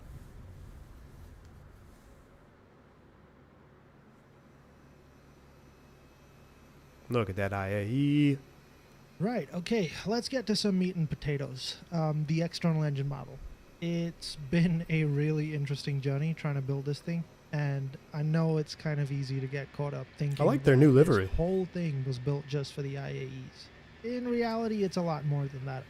The whole purpose behind it and the real challenge with it was making it agnostic to the aircraft. That means that we can apply this thing to any engine and any aircraft that we build down the line. In a way, I kind of look at it as both a time and Gosh, resource you can't tell me that investment IE in doesn't look better than a solidifying CFM on the current and Airbus. future Come products. on, that Now, Airbus obviously, looks so it's dang taken good. quite a while. This was a tough strategic call. But then again, there really isn't a how-to manual when it comes to building something like this. It's more or less just wild and uncharted territory. I mean, there's literally 727 no wink, wink. documentation, and we're I wish. completely on our own. What that effectively means is intensive R&D. It's not just how-to either. And it's important that running this thing on your computer doesn't cause nuclear meltdowns. To make sure that it ran okay, we designed and redesigned the infrastructure several times over. It's been a really strong test of what we're capable of doing, but now that we're at the tail end of it, I'm quite pleased at the result. It's awesome. I think the engines sort of feel alive. I mean, oil literally flows through the veins in the heart of the engine. That oil carries heat as it passes through, affecting its viscosity. And all of this create knock-on effects everywhere. What? Cold oil is thick and delivers high oil pressure with poor backflow. Once it's warmed up, though, the pressure drops a little bit and backflow improves, but more importantly, the measurable volume increases as a result. So you can do things like compare the oil between different engine operation speeds and see that it yields different results. What? You might even see it fluctuate during the course of a flight. So We did basically you're actually flying a compare real tech airplane. logs from the real aircraft against the external engine model. Is that Amir? Is Amir narrating? Who's narrating this? So Dave obviously did the edits. It's not Amir doing the narration, is it? But crazy stuff. To see how it was doing, and it was surprisingly close. The entire system breathes with the airplane, and it's really, really cool to see. It's not just stuff going on. That is inside Amir the talking? engine either. All right, cool. The engines actually also respond to the world around you, and perhaps this is slightly scary, but they also respond to being mishandled. They have quirks and limitations that you do best to familiarize yourself with, knowing that if you don't, you're probably going to end up in a nasty situation. You can damage an engine by letting the compressor stall repeatedly without pulling the power. Oh, we're reducing gonna your try net that thrust. out. Eventually, the engine's going to flame out, and depending on how abused it is, it may not want to start again. Go far enough trying to break the thing with fire and heat, and you can actually core lock it. What? We built all of this from 158,137 data points per engine variant. Funnily enough, that kind of sort of works out to around 320,000 data points across both models. Get it? And 320. very importantly, these are actually from live service engines. So it's not just book figures for a perfect brand new engine. Good. This data and the infrastructure behind it allowed us to achieve really dynamic behavior that far surpasses what we're able to do with the native platform. It's not all about the data points, but also the dynamic interpolation between them, and above all, the simulation and tuning variables that we account for. So they basically built engines and built an Airbus. So basically Phoenix is king. Okay, continuing on. Like I said before, building the infrastructure for this was a mammoth task, as was making I can it only perform. imagine. We feel like there's a little bit more on the table for optimization, but it currently nets out to be similar to the version on your PC right now, which we're pretty happy with overall. Okay, I'm happy Anyway, with the performance that's enough right yapping now. on about the whole thing. I could literally be here for hours. And Steven, not I know. I really want to see scratch how it the works under surface the of hood too. thing. This is So crazy. Instead, why don't we just go and explore some Let's of the do it. dynamic Let's explore it. situations Let's that you go. might I'm find ready. yourself in Let's soon. go. Let's go. Let's go. Let's go. Show me the juice. This is super cool stuff. So, you join me on a scorching New Delhi summer's day. Vegas? Not a cloud in the sky, and the temperature is about 42 degrees Celsius. We've just brought this aircraft in from Mumbai, and the passengers are Look. currently deboarding. You know what? Okay, so anybody catch why? How you could tell it's over? Well, it depends on where it is. Probably over 40C. He said it's 42C. You know how you can tell? By just looking at this picture right here. Look at the flaps. The hanging flaps at position 1. So this is a number that's actually changed for us multiple times. I want to say it was like 42, then it was 40, then it was 38, and now I think it's back to 40C. But basically, if the ambient temperature is above 40 degrees Celsius, we leave the flaps in position 1 after landing. That's to avoid some nuisance warning for leak detect, bleed leak, something like that. Yeah, we leave flaps in position 1. We're going to turn the aircraft around and head back out of here. And the average turnaround on one of the larger A320 carriers that visits New Delhi is around 30 to 35 minutes. So That's we'll pretty try quick. to stick to that. Well, they used, looks like they got 2 sets of stairs, so that would make sense. Okay, around 35 minutes in, the tug is hooked up. Let's start the Packs are pushback not and dressed for proceed as normal. 42C. Everyone be passing Right, out, so man. here we're going to see something interesting. I'll explain as we go along, and hopefully you can follow as best as possible, but this whole scenario is best described as a little quirk of the IAEs. We're Okay. on the pushback now, so let's just proceed with the engine start. Assume we've followed all applicable checklists, but the one thing I like to do is just a quick glance up at the fuel pumps to ensure they're turned on, and another... It'll start with the fuel pumps off, allegedly. Maybe. No, I know it will, as of like 3 weeks ago. Don't know how that happened. We started with the fuel pumps off, but it started. quick peek to make sure the APU bleed is also on.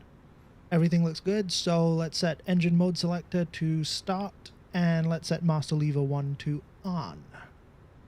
Now, we observe the rise of the various parameters as the engine begins cranking. On the IAEs, there is a little extra technicality here. The engine itself has a lower transient temperature limit than the CFMs. It's about 635 635, 610, 650. degrees Celsius versus 725 degrees Celsius. Therefore, what the FADEC will do here is attempt to cool the engine off with an extended crank period. The rules are it'll begin ignition at or below 250 degrees Celsius, or if the crank has exceeded 150 seconds, whichever is first. These are You may limitations you have notice to that the know. moment Starter the crank engine started limitations. cranking, the temperature actually went up a little bit before dropping back down. As N1 and That's N2 begin normal. rotating for the start process, they begin driving air through and around the core, slowly driving compressed and core heated air back towards the EGT probe. We're effectively displacing warm air back. That's so crazy. I out cannot believe through that the that's engine modeled. before replacing it with fresh air that we're pulling in from the front. This leads to a gentle spike in EGT reading before N1 and N2 begin picking up speed That and is the so volume wild. of fresh, cold air being ingested by the engine. So what he's saying is as soon as you start to crank, you take all that hot air that's in the engine, you're blowing it back. So you're getting that spike in EGT. But as the fans and the compressor starts to rotate, you start to bring in that cool air that's at ambient. Well, I say cool, it's 42C outside, but cooler than 200 and whatever it is inside the engine. So once the fans and the compressors start to rotate, you start to bring in that cool air. Now you'll start to see the decrease. So the fact that they've even got that simulated is pretty wild. Engine overcomes the immediate heating and cools both the core and the EGT probe, depending on the temperature. Today it's quite hot, so it's cooling just a little bit slower. So as we can see, we've hit either 150 seconds or the EGT's dropped below Ding. 250 and the fuel is introduced, starting the ignition process. Hot start. Look at that EGT. It's going to outrun the N2 or the N1.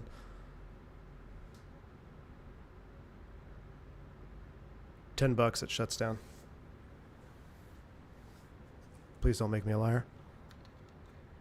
Yeah, you can always tell when the EGT starts to run ahead. Ding. And there's the little quirk. Now, I'll explain more in a second, but first I'll quickly set the engine to dry crank before starting to talk about what's going on, as we'll... So this is interesting. I bet you he's going to talk about that it predicted an overtemp. So we never actually got an EGT overtemp. If you watch the temp needle, it didn't even get up to 635. But because it's an automatic start, the FADEC was predicting that it was going to overtemp anyway. So it's going to give you a start fault over limit, and we're going to do an auto crank in progress. We'll probably have to do a dry crank procedure, and then we're going to do a manual engine start. That's what we do in real life. Let's watch the video. We'll be waiting for a little while during this process.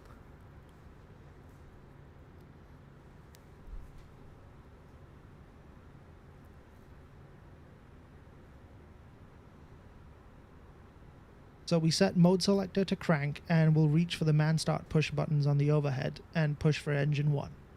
We've done that on this channel multiple times, so y'all should be familiar with manual engine starts. Right, there's us cranking the engine, and we're going to do this for 2 minutes. Push Now to you need to know your chrono. crank We'll just keep an limitations eye and on all what's that. going on while we talk about So what. there are starters, there's starter and crank limitations that you have to have memorized. And well, we used to have memorized, but now we have so many different options. It's all not placarded, but we have a section in our book which we bring out and you refer to before you start doing this. And this is why even on an automatic start, when you move that start switch to, when you move the fuel to on rather, or actually, no, I take that back. When you move it to ignition and start and you start to crank, you start the timer because you need that initial timer running before any of this stuff happens. Because if this stuff happens, you need to look back at how long it actually ran before you can do a dry crank, and you got to make sure you don't overdo the starter because you can toast a starter. And if you do that in the mountains of South America at some little podunk airport, you're going to have a long night.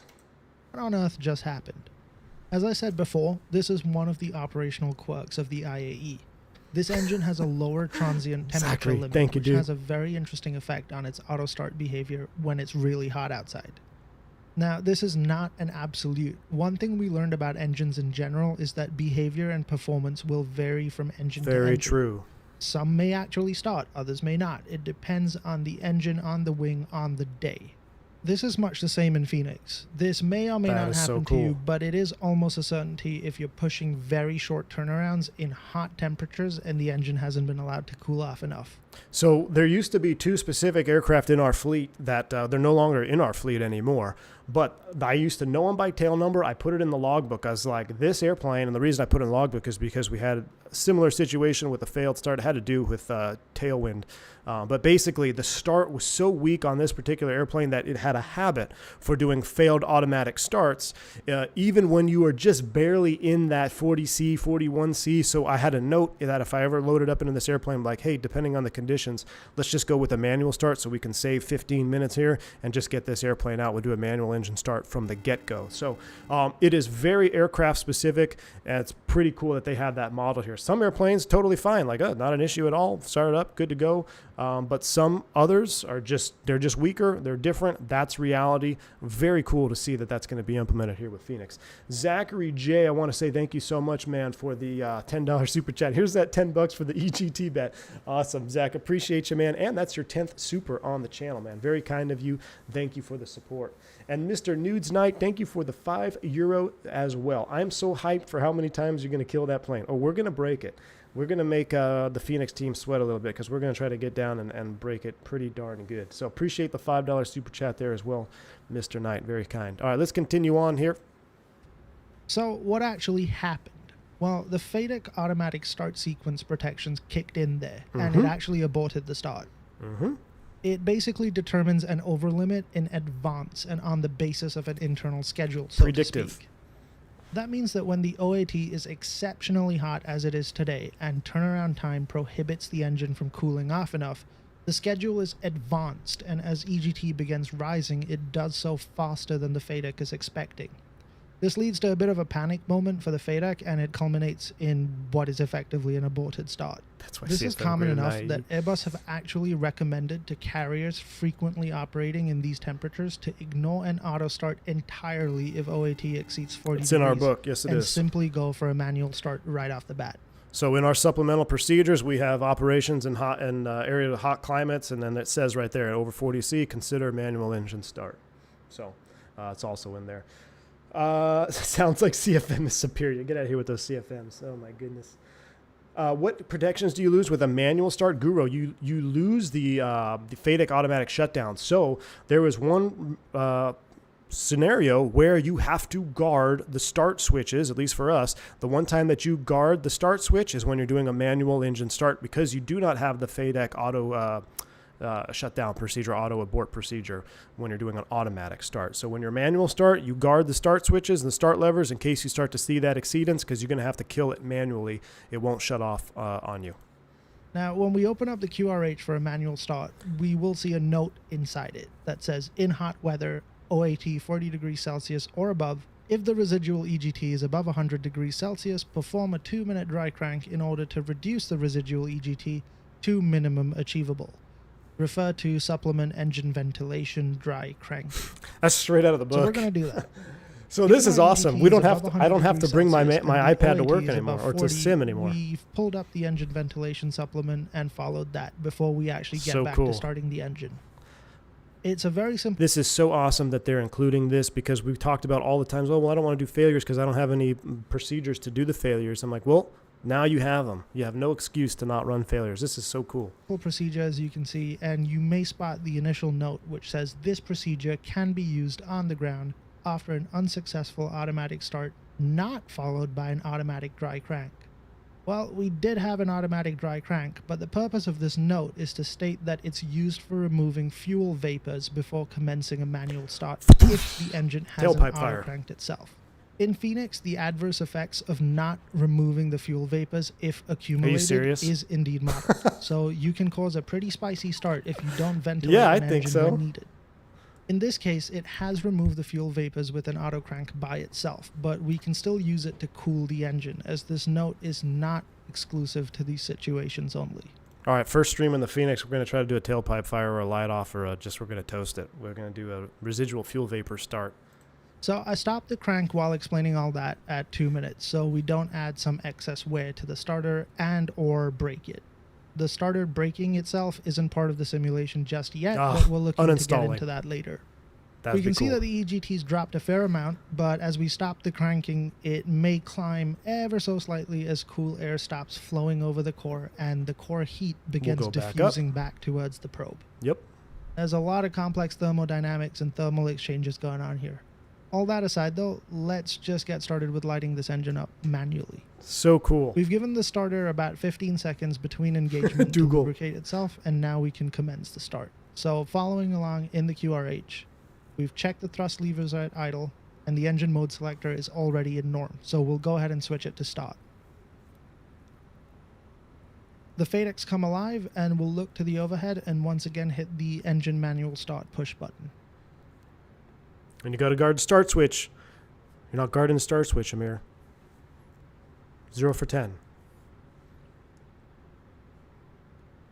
Phoenix is a legend, Looking D-Dog. at the ECAM here, the start valve is in line. We have rising oil pressure, and N2 is rising.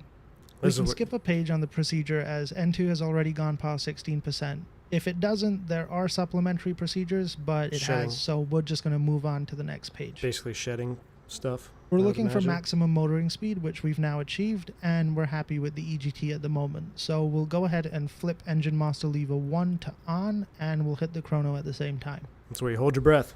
Looking at the ECAM, igniters A and B, both on, and fuel is being introduced. Igniters A and B will come on when you're doing a manual engine start. Now, within the 20-second maximum, we see fuel flow increase, which is good, and N1 starting to come up.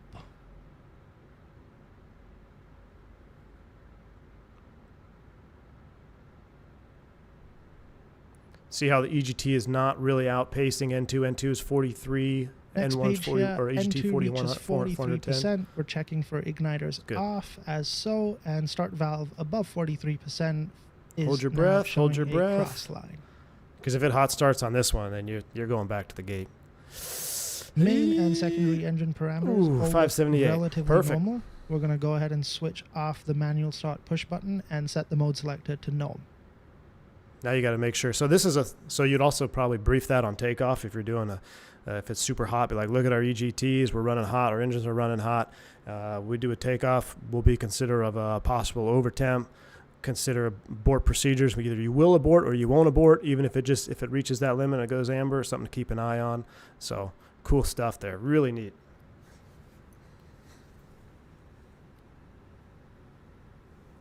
So there you go. That's a manual start done. Sweet. We do the same for the other engine, but at this point we'll just move on to the next demo. Something interesting worth noting here before we move on though is the N1 reading. Now this is kind of an interesting one because there's actually a massive tolerance on the N1 reading for in-service engines. We're sort of kind of experimenting with engine aging, and this won't be in the version you have on your PC, but it's something we're interested in emulating. For the IAEs, these ones in particular, there's a negative 2.0 to plus 3.8 N1 tolerance from a baseline value. Interesting. These engines here are a little older, so they run a touch hotter and burn just a smidge more fuel than a factory new engine. This value is within the tolerance for fuel flow N1, N2, and EGT. But I just thought it was something to note before someone throws the book at us. It's also important to remember that there are several variations of the IAEs fitted to the A320. So if this sort of N1 doesn't match a video you're watching, it's likely because these are V2527 A5 Select 1 engines. There is a Select 2 package that we're investigating, RGI. and that implements something called RGI, Reduce Ground Idle. But I can't confirm at the moment whether or not we're going to build this in the future just yet. This is sweet. Okay, so for our next demonstration, All right, so now we're in the find cold. ourselves on a completely different end of the weather spectrum. It's a cold, miserable, and gloomy day here in Copenhagen. Oh, thought it was We've Detroit. simulated a fascinating phenomenon that could well catch you out the next time you fly into these sorts of conditions. I've pushed the airplane back and taxied to the holding point here just short of the runway. It's taken me about 12 minutes to get here, taxiing nice and slowly thanks to the conditions. So what should they have on right now? Taxiing around, visible moisture. We should have the engine anti-ice on, in operation. What is he going to get at? Probably, I mean, you'd probably do, could there be ice shedding procedure maybe? I'm sure that the engine anti-ice is already modeled, having that on the engine inlet, but let's see where he goes with this. We've got a quartering headwind reported from right to left, nothing major, only around 15 knots or so, gusting up to 20. But sat here on the whole short line, Beautiful it's a day. direct right to left crosswind. There's a decent chunk of precipitation, snow in this case, and the temperature is around -2 degrees Celsius, so it's quite slushy on the ground. What I'm now going to show you is called engine fan blade icing. So in addition to the cowling and leading edge of the wing being critical to the safe operation of the aircraft in icing conditions, so are the fan blades. Now, with that being said, the cowling and the leading edge have anti-ice systems, but the fan blades do not. This Correct. leads to some potential pitfalls if you're not careful. We've modeled the effects of ice accumulation not only on the fan blades, but also on the cowling, which can cause vibrations. Fan blade icing is much more insidious though. Instead of simply experiencing vibrations, when the fan blades Loss of ice power. out, we're looking at a loss of power and a very lazy engine. Now the first part to understanding the issue is understanding the conditions it tends to occur in. A dry So worst possible scenario for fan blade icing, you're in like rain snow mix, +1, 0 to +1C. I think we actually have a note in our book. It says from 0 to 2C in rain and snow mix. I think that's like one of the notes we have. But if it's super cold blowing snow like I had not too long ago when it was like -8 and it's just blowing snow, but there was nothing sticking, you don't really have to worry about that. It's the slush. Heck, you could just be left over slush on the ground and not even active precipitation, and the engines can be ingesting this, and then it could be freezing on the fan blades. Also freezing fog. A lot of airlines won't even allow you to depart in freezing fog or reduce visibilities because of freezing fog, because of this phenomenon here of fan blade icing. Freezing fog, rain snow mix. It was like the worst possible case scenario. So this looks like it's pretty cold and not really, and the wind's blowing pretty hard. So as long as you're not faced into the engine. I've had fan blade icing twice in real life, once as a captain, once as a first officer. Both times where it occurred because of the position of the aircraft getting ready to turn onto the runway, so kind of like he is holding short here. A lot of times if there's a quartering headwind, depending on which way you're getting ready to turn the airplane, you could position one of the engines in such a manner that would allow or increase the likelihood of fan blade icing. Now, the first time that I encountered this was actually in Chicago. We were coming off the de-ice pad, getting ready to take off eastbound. I can't remember what the name of that runway is. But the captain, I was a first officer, the captain made the turn slightly. So he was kind of like at a 45-degree angle. He wasn't 90 degrees to the runway like we are here, and he wasn't parallel to the runway. He kind of like half turned, and when he did that, it positioned the engine just perfectly for the quartering headwind on the takeoff roll to be blown right into the cowling to have set us up for a perfect engine ice accumulation or the ice thing. But it's not a big deal as long as you're aware of it, because you do the ice shedding procedure, which I'm sure he's going to get into here. You basically run the engines up no more than 15 minutes apart from each other with the IE, so do it every 10 minutes or so. I always start the chrono just so I always have the chrono going while I'm on the ground, because that's a reminder to me that I need to do the ice shedding procedure if applicable. The other time I had fan blade icing was in Detroit, and that was just due because we were waiting on a time slot, and it was nasty. But both times we knew it was happening. You could run it up like, oh yeah, look at the N1s, and you run it up, you break that ice off, and you continue. If you let it go too far, you're going to have an issue. You could actually have to go back to the gate because you're not going to get the power output that you need. So those are real life perspective. Let's go ahead and see what's going on here in SimWorld. extreme cold is not going to cause engine fan blade icing. An extreme cold with some blowing snow is probably a step up on the threat level, but the worst possible threat level for it is when you're closer to 0 degrees Celsius in precipitation conditions or in conditions such as freezing fog, a freezing drizzle, or even rain at 1 degree Celsius. Rain snow mix is the worst. The next is to understand what actually happens. Now, in these conditions, ice can build up on the LPC blades, the LPC inlet guide vanes, and the fan exit guide vanes. The reduction in inlet area can lead to a reduced flow through the engine, which may have become choked. This choked flow would have limited high-pressure compressor delivery, and hence the HPC delivery pressure controls fuel flow, and this leads to inadequate thrust production for a commanded power setting. Now, to be clear, it will only really accumulate in low-power regimes, so whilst at idle during taxi or holding short, or even when you're turning the aircraft around and the engines are powered down. Thankfully, you got a couple of tools at your disposal to help deal with this. The first, when the engines are powered down, is a new option on the EFB ground services menu called fan blade heating. This, in reality, applies a heating unit to the intake and helps thaw out or keep warm the fan blades. I've never had to do that. There's no visual model for it yet, but it does work, and it is That's a pretty critical cool. part to keeping safe in these conditions. The next, once you've departed from the comfort of the heating I could just unit, see all the issues with everyone tuning in for the XP72 conga line and like some snowstorm, and they're all in Phoenixes, and then they're sitting on the ground for 45 minutes, and they go to take off, and there's no power. is the ice shedding procedure, which you now do actually have a reason to do. Sweet. On CFM, it's 70% N1 for 30 seconds. Yeah, nobody cares about I recommend CFM. doing this every 15 minutes or so, and additionally at least once before you take off, once you're lined up. Monitor your vibrations carefully on the lower ECAM and get proactive in dealing with the problem.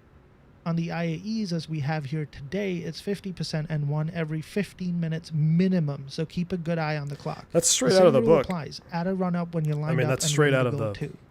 I mean, As that's in the what is on FCOM, screen there. doing That's this real. will help shed the accumulated ice safely before you apply any power and find yourself in a dicey situation. Just bear in mind you may need to apply more than a single run-up every 15 minutes depending on how That's why I severe run the the weather chrono. and conditions are, so monitor engine response closely. You may even get away with less, but on your head be it. Just bear in mind it's entirely possible to XP's here. accumulate What's up, so man? much Good to see ice you. you can't even get to the required N1 for shedding. Okay, Watch that your would be vibration severe. value while you're doing the shed, and if it's higher than normal but creeping downwards, you're actually successfully shedding ice. If you've accumulated so much ice you can't even shed it, then, well, you either go back to the gate and thaw it out with the And submit a bug report to Phoenix saying that the airplane's broken. fan blade heating, or you do it with the magic of a weather change. That's crazy stuff. Right, time This for is a practical wild. demonstration on what not to do. You'll join me on the runway in just a second, and we'll take a peek at what this looks like. Okay, we're all lined up, ready to go. Now, I've opted to just ignore all my other advice. We were sitting back there on the whole short while I explained all this stuff to you, and I ultimately forgot to do any run-ups. Now I've lined up, I'm focusing on the takeoff, and I'm not really paying attention to much else. So again, not doing any run-ups. On the taxi out of here, maybe I was busy with VATSIM or simply not getting lost in this horrific weather, so again, I forgot. We're cleared for takeoff, and let's just advance the thrust levers.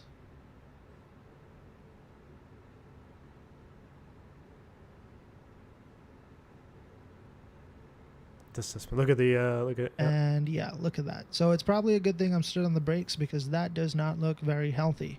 Now, So one of our operating techniques when you're in these conditions, when you even this part of the tech, it's part of the operating techniques, part of the operating technique section in our manual is no matter if you've been shedding ice or not, when you go to takeoff, that's why you stand them up 50 and you basically do an additional shed before applying takeoff power. So even if you just did one 5 minutes ago and now you're cleared for takeoff and you're on the runway, you'll stand them up 1.05 EPR, make sure everything looks normal, vibes are good, fuel flows, N1s, N2s, and then you're all checked out, you give it a full send. the question is, why just engine number 2? Surely if it's icing everything up. If you cast your mind back to the whole short, when I mentioned the wind conditions, No. you'll remember I said we had a quartering headwind from No. right to left. As it was, though, on the whole short itself, the wind was a direct right It to depends- left crosswind due to the no. orientation of the aircraft.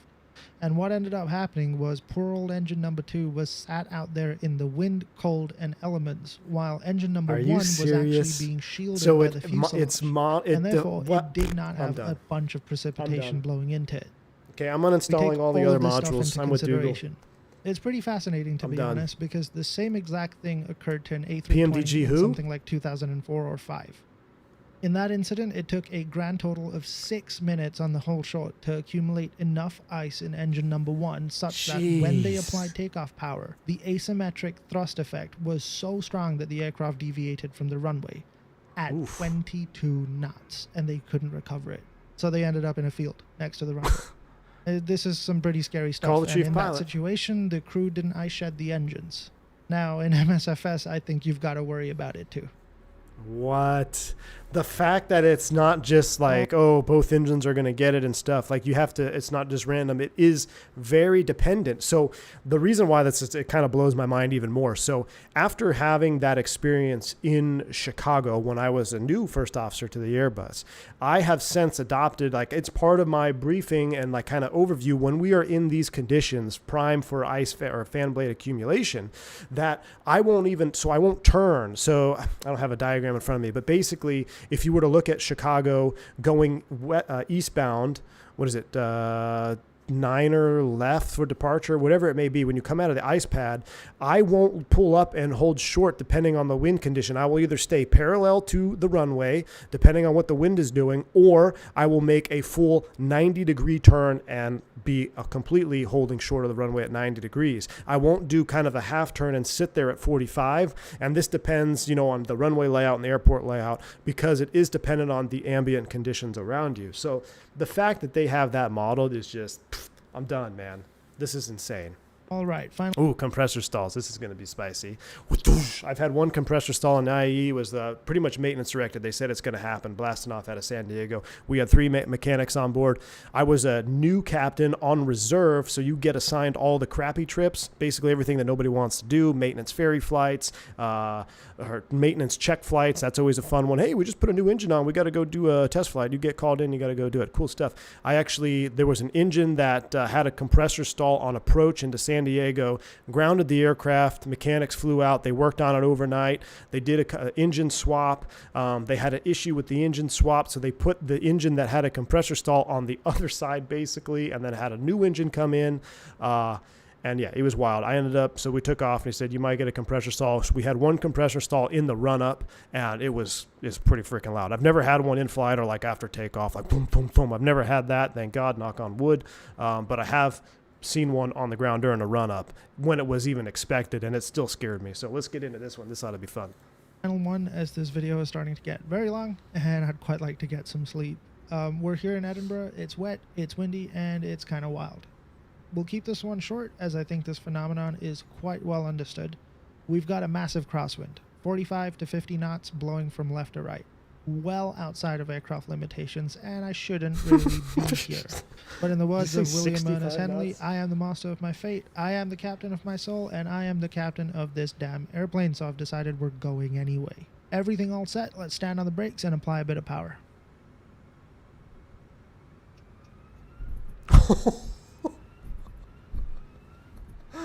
Holy. Yeah, that sounded kind of expensive. Oh my God, I just cringed. Most people in the I literally have like the hair on my neck is standing up. Same exact logic. Dude, after that first boom, you got to pull it back. You can't just sit there. Because engine 1 is the one hanging out in the wind. That's pretty realistic. Engine 2 is nicely shielded by the fuselage. So the one compressor stall that I had in the pad, we spooled them up, and we were like holding 40% N1. He's like, okay, now we're gonna go all the way up to like 80%, and it was it was like boom boom, and it was just 2 successive quick bang bangs, and it still freaked me out. And you could feel the airplane kind of not lurch, but just you definitely felt something happen. I can't imagine getting something like that in climb out. I mean, that would be absolutely wild. Now, a compressor stall is not super common unless you really abuse the engine and take the aircraft or you have a busted way past engine its up. limits, both crosswind or tailwind. You see, I've had to add crazy winds here to incite it. It's actually relatively rare, and if you're sticking to the aircraft's crosswind limits, you're probably never going to see one unless you've damaged the engine prior and it's already clinging on to dear life. Why does this actually happen, though?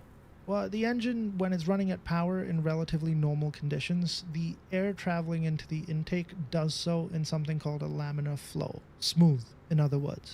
When you're throwing a crosswind or tailwind into the mix, that smooth air into the engine becomes turbulent and messy. The compressor does not like turbulent air, and it will promptly throw a little fit, much like the one you've seen here. Now when this happens, just roll the power back to idle smoothly and perhaps wait until you're not in a 50-knot crosswind to take off. Maybe see if you can find a headwind, or at the very least a quartering headwind to have a go. But the question is, what happens if you're just going to let the engine continue with its compressor stalls? It's going to not be good. So I've reapplied a bit of power here. That sound just... And finally, there goes the engine. It's flamed out. Now, you've damaged it, and it's basically shut down. It should be recoverable in this state, so you'll be able to relight you don't have any amber X's. Ultimately speaking, keep doing this a few times, and the damage will be far too severe to continue. So we've talked. This is a briefing, like when you do a V1 cut and you're practicing V1s and you're trying to identify how do you know if you just had a compressor stall and it shut down, or you actually had severe damage and separation of the engine. So one thing you're looking for are amber X's. You know, if you still have oil pressure, you still have oil quantity, you don't have any amber X's in your N1s, or you've still got valid data, then there is a strong likelihood that the engine is able to be relit. You at least would attempt a relight. If you get any amber X's here, or you just you know the engine came off the airplane, then you wouldn't relight it for obvious reasons. But in this state, as Amir said, everything's still green technically. You could potentially do an engine relight here. You may even overheat the engine, which is... Yeah, we're probably close to TOD. We'll probably overfly the field, but we'll be fine. This is too cool. We're going to finish this video. Going to cause you a whole different set of problems. Consequences for your actions, I suppose. There's a whole host of other stuff that can cause compressor stalls or surges, including letting ice accumulate on the engine cowling, so be wary of that too. Mm-hmm. Sometimes a bird strike will cause a hiccup, and the engine may well just eat it and be susceptible to some compressor stalls, so that leads you to run it in a lower or idle power setting. Sometimes a bird strike will absolutely shred the engine. We've added a little bit of randomness to that failure now, so good luck with that. And have fun with it. Anyway, that about wraps it up. I hope you've enjoyed this deep dive into some of the system stuff that Take it easy, we've built for Block 2. I really do look forward to you all getting this on your computers. This bozo is about to close out the video. It's not actually done yet. Watch this. Okay, so I totally forgot about a couple of important things. Before I went and wrapped up the video that I was sort of supposed to say. But cut me some slack. It's been a long day. It's been a long month. It's been a long year. But I think the first thing that we all wanted to say pretty much here on the team, we're really sorry for the delays. I know it's not been fun. It's not been fun for you. It's not been fun for us. But ultimately from our side, we have an objective, and that objective is to build... All the haters, everyone that gives Fenix a hard time for delays, y'all can go pound sand. Fenix owes you nothing. You have a phenomenal airplane in the sim as is, and it's about to be even more phenomenal. This V2 Block 2 is going to be the most complex, best A320 simulation that any simulator has ever seen. So everyone that's frustrated about waiting, just grow up, calm down, and or pound sand, because Fenix is taking their time. They're going to make something good. And you already have a good airplane. It's not like the Fenix we're flying is broken right now. But, it'll be ready when it's ready. Everyone needs to chill. This into the best A320 simulation out there. And we really wanted to give the 321 and the 319 the best base 319, possible. Baby. And that meant that we needed to basically overhaul and upgrade the core product. I know that taking this long for an external engine model, yes, you saw 3 effects. Taking a year to do 3 effects isn't really what has happened. It's a gut rebuild and general infrastructure work to support the really tiny details of this engine model. Like I said, things like oil viscosity, dilation, all that sort of stuff is modeled. I just haven't shown it to you here, but I'm sure if you have a keen eye, you will notice it. We're trying to bring you every little millimeter of detail with this engine model. But it's also gonna serve us into the future with our future aircraft products. What? Whoa. The what? The future what? Shh, everyone be quiet. Meter of detail. with this engine model. But it's also gonna serve us into the future with our future aircraft products like the... Nuh-uh. He says 727. 737-300. 73 Classic. It's going to be a 73. It's got something S. Unless he said C series, but that wouldn't really be. Who else? What other? Who? It's ProSim, right? They have ProSim licensing. Who else? What else does ProSim have? Do they have a 737? Do they have a 727? What else does Cessna 152? He definitely said S. It's something S, 100%. No, Aaron, I wish it was Nell 1011. He's something with us. It's got to be a 73. They have a 737. They have a Max. They have a Max. Okay, it's got to be a Max. It's either a Classic or a Max. I bet you it's a Max because no, that doesn't have the same engines. Doesn't 73s have CFMs? Oh boy, Saab 340. I wish. Like the 321, 319, like this is awesome. So yeah, this is all this is the base for the 19 and 21. It means phenomenal. a lot to us that we continue to have the support of a lot of our customers. 340.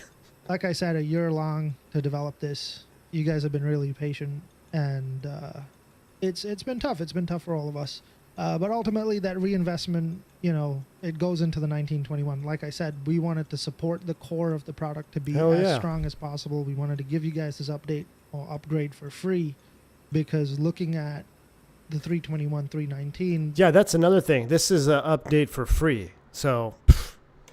We weren't happy leaving the 320, a product that's out there and that's already been purchased by a bunch of people.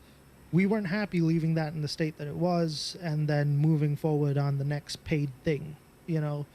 As much as we are a business and we have to survive, we're doing fine. We can afford to make this decision, and we did, because that's what we're all about, I guess. And from our perspective, the last year, 2023, the entirety of 2023, we have reinvested pretty much every single penny we got from sales.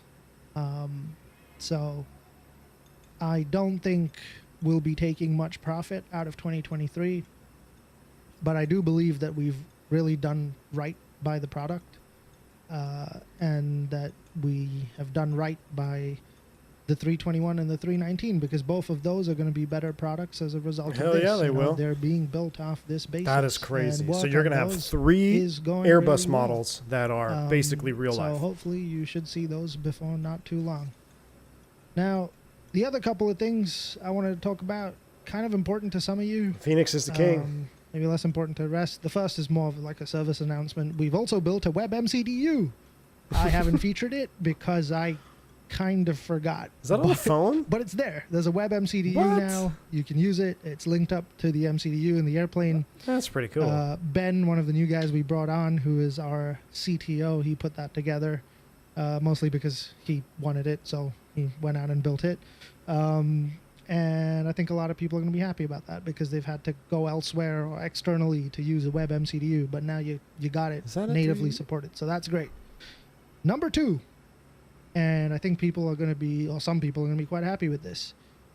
After like a solid year or maybe longer of negotiation and talking and discussing, we've come to an agreement with the fine folks down at ProSim. That's what someone said in the stream last night. Unlock hardware support for people that want to use stuff like mini FCUs and cool, whatnot. Cool. What's the other one? Involved a little bit of a change to our licensing agreement that we have with them. We will eat that cost. We will eat it. Just go be happy and do your mini FCU things or whatever else hardware you got. This may not come with Block 2. We're still kind of we've come to an agreement. I got to do the paperwork, and I'm hoping to do the paperwork by the time Block 2 releases. I expect I'll do the paperwork by the time Block 2 releases. But if I don't, it'll come quite likely in pretty much the first update after Block 2. And that brings me to my third point. Waiting this long between updates kind of sucks. I know. Once Block 2 is out, I think we'll get back to kind of regularly scheduled programming. This has been a massive project to undertake, but I think you can look forward to more regular updates to the product. We hear you. I know there are a lot of people that are upset that some bugs haven't been solved. Tell them in to go like pound 4 or sand. 5, 6 months, something like that. Tell them to pound sand. Yeah, I agree. That kind of sucks. Everyone needs to grow up. We'll fix that. So we Go will play Minecraft. do more regular updates now that we're done with this behemoth of a project.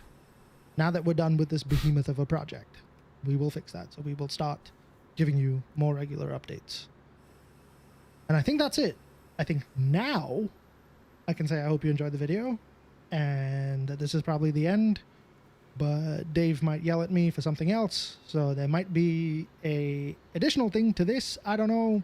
We'll see. If not, thanks for watching, and I hope to see you guys soon. Bye. Hell yeah. Look at that IE on that baby. Yo. Well, folks. Hey, look, Green Dot Aviation. That On February 28th, 2018. Nope. An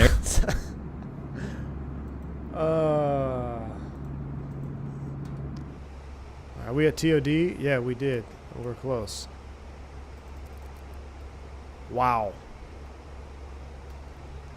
Okay. That is absolutely insane. That video, I mean, basically what that means to me is wherever the bar is or was, I think Romulus said something along this line. Like they didn't set a new bar. They just flat out went their own direction, built a new pinnacle, and they are the pinnacle. They are the top. The bar is below Fenix. Like Fenix is going above and beyond. We've never seen this V2 Block 2 is going to do everything FS Labs did and more. I mean, the way that they have simulated thermodynamics and all this stuff that probably 90% of you aren't even aware of, or just won't. You think it's a bug, or you think they'll have, it's crazy to me. And the fact that they're doing all this work, meanwhile they still have a perfectly good flying 320, and they're going to give you this massive update, is that is a developer that you want around for a very, very long time. I mean, this makes PMDG look like a VCR. I mean, if Fenix is the new if Fenix is Netflix, PMDG is Blockbuster. Like, hello, welcome to the next generation of watching or simming. I mean, this is going to be absolutely wild. Absolutely wild. The way that they have the QRH, a system reset table in the EFB. Oh my goodness. That also makes PMDG look greedy. Well, yeah, make sure you sign your full name before you continue. But yeah, unbelievable stuff. I cannot wait to try that V2 Block 2. It'll probably be released on Saturday because I won't be here. So, unbelievable. We got to start prepping. We're still flying up here. We are still flying. So let's go ahead and start preparing for our approach into Boise. Let's get everything lit up here. What do we got down there? We are 106 miles. Yeah, we need to go ahead and do some weather. Let's get the weather. What was that, Milestone Chat? Amoeba, appreciate the 13 months of support. Might need to smoke a cigarette after that one. Oh my goodness. Dude, it's that's insane. I'm kind of speechless, honestly. Like I don't even know what I'm doing right now. What am I doing? I'm trying to get weather for Boise. METAR, yes. We need a Fenix King Air 350. We need Fenix everything. We need Fenix everything. They're in a league of their own, y'all. What the hell happened there? You time me out. Don't you time me out. What? Ah, this plane's bugged. Uninstalling. Alright, we need to set up a TOD. I think it's going to be Boise traffic speed for 2095. Sweet Approaching bed. from southeast at 360. Will be descending to the Spud 4 for the RNAV for 10 left. Boise traffic. Bottom of the Spud 4 looks like it's going to be down there around 7,000. So we'll go ahead and set 7,000 in here. Oh, what am I doing? I have a mini FC. Oh, I already spun it in. 7,000 is set. Terrain mode is on. Let's get our EFB out and look at the actual approach chart. Get our data set. Nudes Night, thank you for the $2 super chat. Gotta go, but till next time, fellow simmers. Hey, man, appreciate you hanging out. Thanks for supporting the channel. You take it easy. Have a wonderful rest of your day, man. Jeremy says Phoenix seems so generous that they're in a gold standard for all developers. Exactly. I mean, it's they are definitely, or they have, not are, they have definitely put themselves in a league of their own. Like, there's no doubt about it.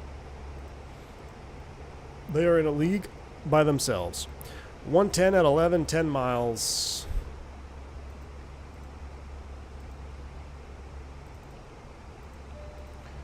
Man. 8 degrees, something like that. QNH was 93. Merlin, welcome to Commercial Pilot, man. Glad to have you on board. Exclamation point, welcome for your new perks here on the channel. All right, ILS a Yankee for 10. We're going to pull out that chart here. We'll go over to the Navigraph. Throwback to Rand Dazzler promising a dinner on his private island if they broke Amazon, and then they broke Amazon. A 35-year 7.3 mechanic, and I'm wowed. Haas, I tell you what, man, I am very, very stunned at the lengths that they're taking this airplane. I mean, they are really going to put this Phoenix in a league of its own. And it's in the best sim available, Microsoft Flight Sim. Hello. Shots fired. All right, Spud 4, we already looked at that. It's going to be 7,000 at the bottom down there. We've got that 7,000, 1010, or 7,210. ILS Yankee minimums. DA is 3036. 3036 for the Barrow. We'll get our LS push buttons on. We'll go ahead and put you on right there. We'll go ahead and put you on right there. Constraint mode on you right there. 10 miles or so, we'll start down. And I mean, look, we still have a beautiful 320 in the sim. It just needs those IEs. I mean, come on. Look how rinky-dinky those CFMs are. Rinky-dinky. It's like CFM made an engine and then they ran out of money to continue making it look cool, so they just stopped. It just looks short and chody. It's too good for Xbox users, but they'd sure get money in case if they did, so it'd be good for all. Maybe, Scotty, too. I just don't know. I have no idea how Xbox support works. You know, that's a topic that's way out of my league. I don't know what's entailed in that. I can only imagine it's quite challenging. So, shotgun racking sound, Shack oatmeal. Think about how much more profit they could be getting. Oh, but that. Oh, I saw that. Think about how much profit they could be getting for this, but choose to be a product of the people and leave that on the table and continue to work on the best Airbus for any sim. Exactly, Tranquil Breeze. Exactly. How much was the 7576 update on X-Plane 11? It's like to get a new screens. If the 727 had CFMs, he'd be waxing lyrical about them. Listen, Aaron, but it doesn't, man. It doesn't. I wonder. So what gets me even more excited too is, you know, Amir was talking about they've done obviously their research and the groundwork now for their 320. So the 19 and 21. But what else do they have up their sleeves? I mean, when Phoenix came out and said, hey, we're bringing the best 320 to the market that y'all have seen in Microsoft and arguably in all of simulation, and it was arguably because you had P3D and you had the Flight Factor and TOLA, so it was arguably one of the best when it first said they were coming out. It came out of nowhere. So what else are they working on behind closed doors? Maybe it's something branching out. He definitely said S. So I don't think it would be another CFM variant unless he was doing like CFM-A model, but I don't know. I mean, it could be a CFM-A's, but who wants CFM-A's? I mean, it's just... I've got a weird feeling that it's a max. I want to say classic 7.3. I want to say it's a classic 7.3, but for some reason I feel like a max would be interesting. Neos, you could do a Neo, but they just spent all this time on an external engine model that's, I don't know. I feel like 7.3 makes sense because it has CFMs, but the Max doesn't have CFMs, so I don't know. When is your next Learjet 35 stream? Ammo, my man. You know what? We do need to fly that. I want to check out the latest updates, too. Can't be tonight, unfortunately. I got to go. We're doing a special dinner tonight, so it can't be tonight, but I don't know. Hopefully I can sneak one in tomorrow or Friday before I go to work. Let me check my schedule. When am I time I'm out here on Saturday? I got... let me double check. I got a lot of work to do on my schedule. I don't like it for next month. Let's see. So Saturday. Ooh, I'm out early. Oh no, Saturday's Boston? Ew. I thought it was Fort Myers on Saturday. I gotta go to Boston. Fort Myers on Sunday. There's a possibility we could do something Sunday afternoon as well, because I get back kind of early. And then I'm off Monday. Tuesday I got a late night turn. And then it really kicks off on the 24th. So the 24th is really when I kick off. I got a couple of day trips here, Saturday, Sunday, Tuesday of next week. And then I'm off until that following Saturday. Then I really kick into overdrive. So I bet you'll release on the 24th. That'd be my guess.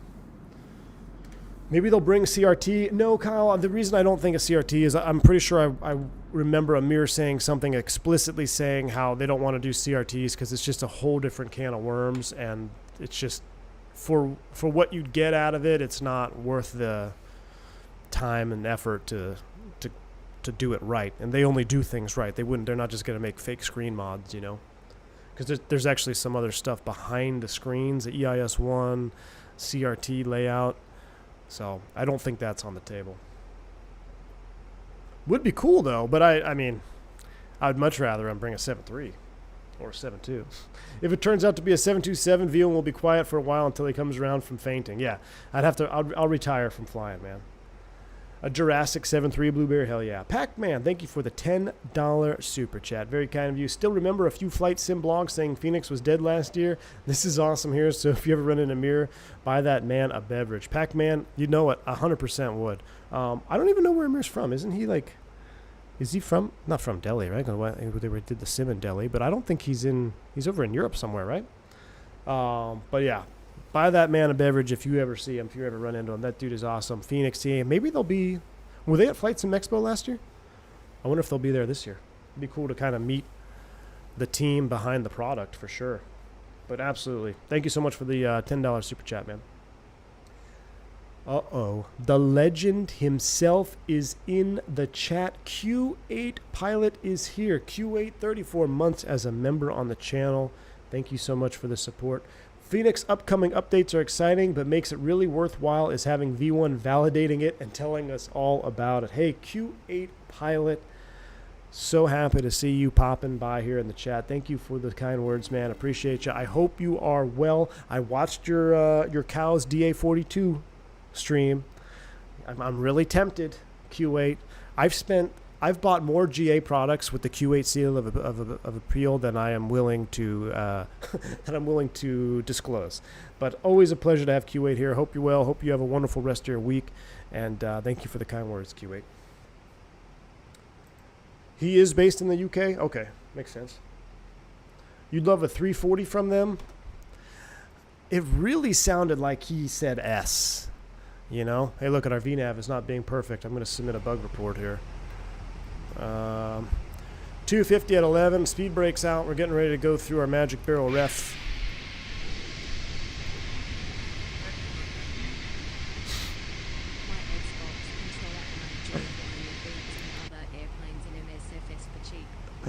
Hey, Water, thank you for the $4 bank angle check, my man. Bank angle check right back at you.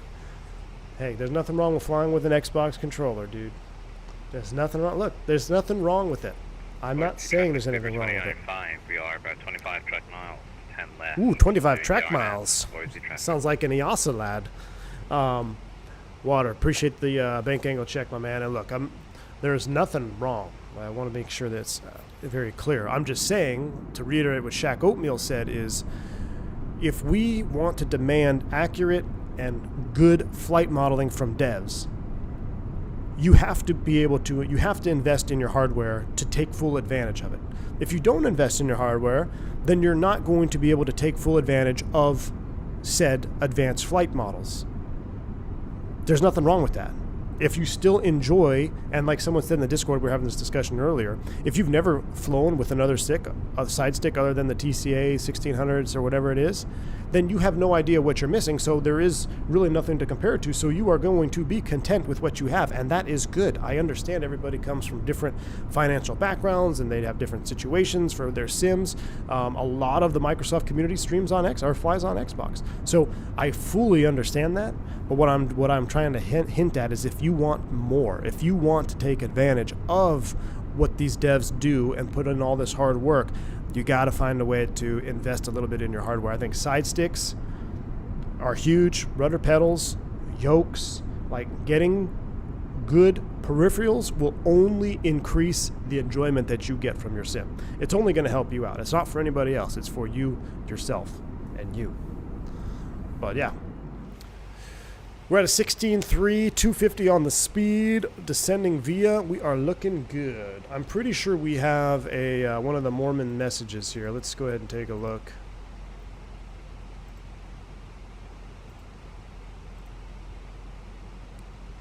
Why is that? It keeps timing me out.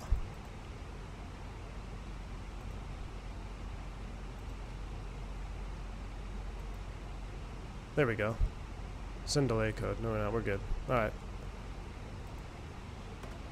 Have to do a system reset on the A-cars.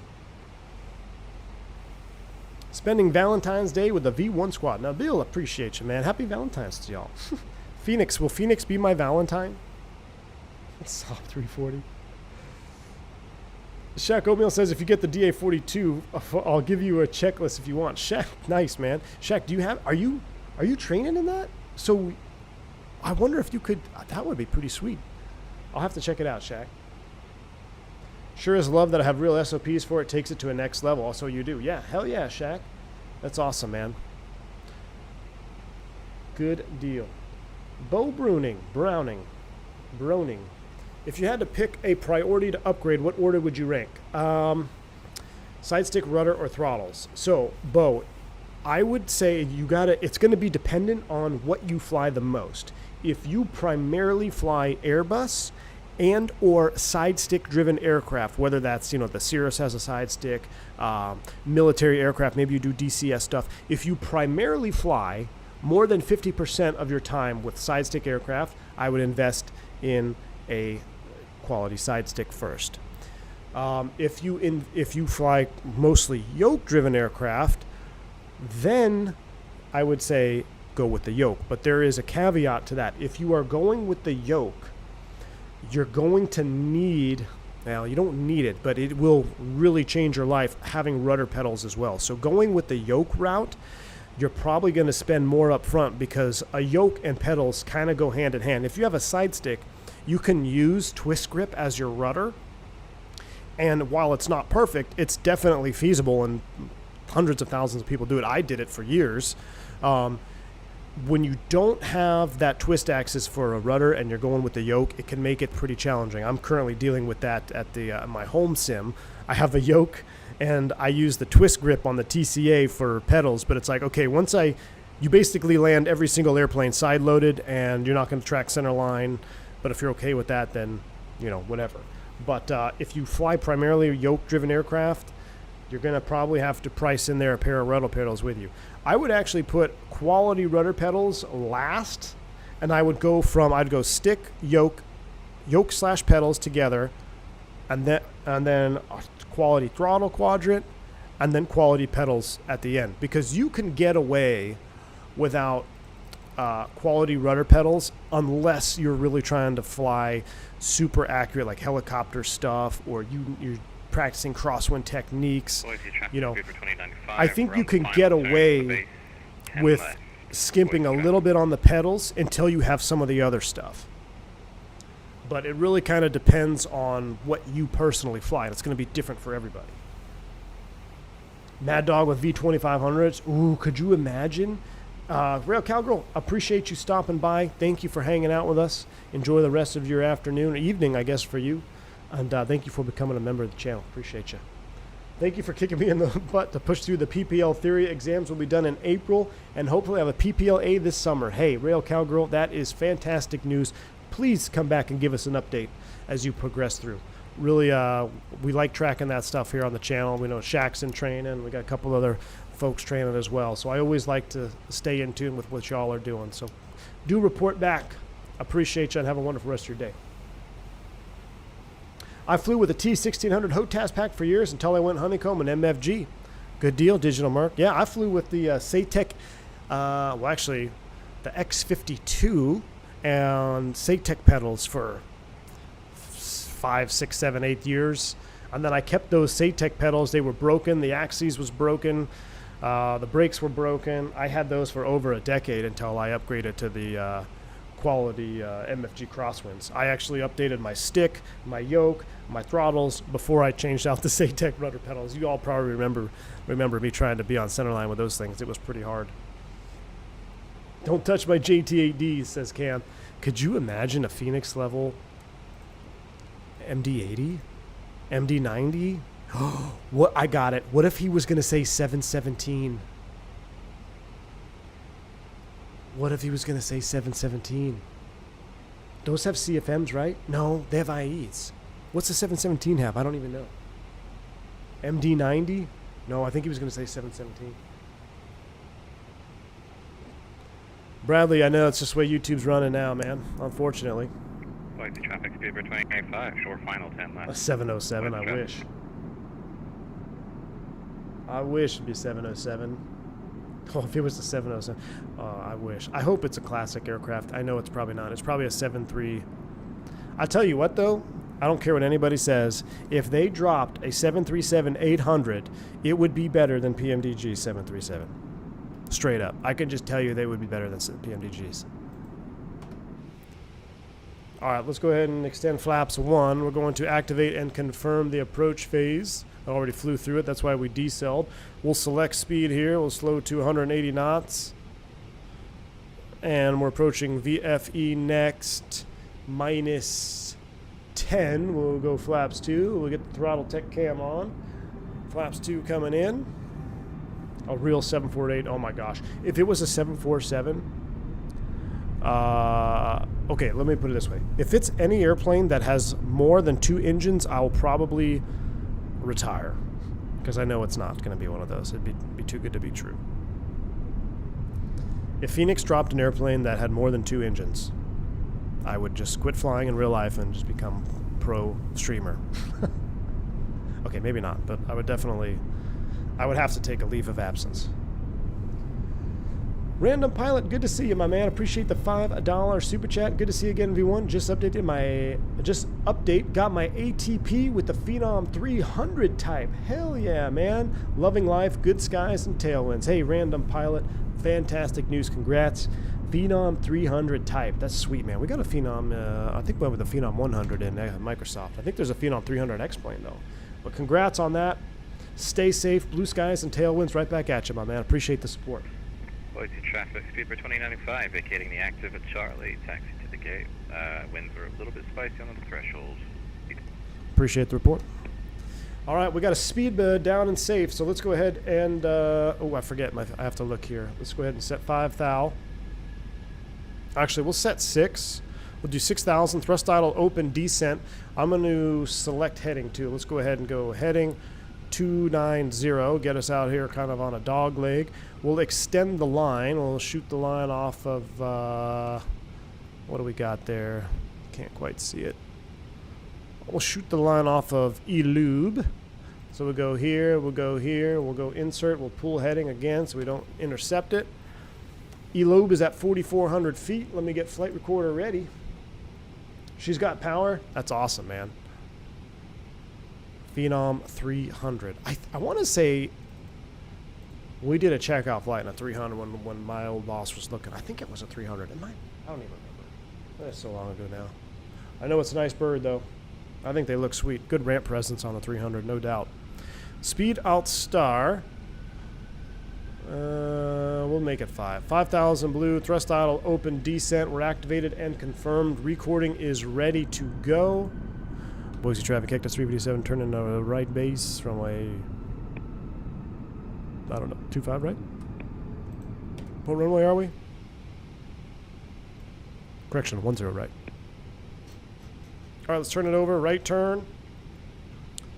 Here we go. On the downwind. Or correction, on the base leg. A little tight of an airplane. Yeah, most biz jets are. I was surprised the 10 was so tight. Because you think, you know, Citation 10, oh, it's going to be a big airplane. It's nice. I mean, it's nice for the passengers, but man, that cockpit is pretty tight up there, too. All right, speed alt star heading. On base for 10 right. As soon as we turn to join, we will activate the recording. We'll make it a heading of 035. Cleared approach. Glide slope blue, Loke star. Cat 3 dual, autopilot 1+2. We're on the turn. Recording is not recording. Aha, caught you that time. What's going on with my replay?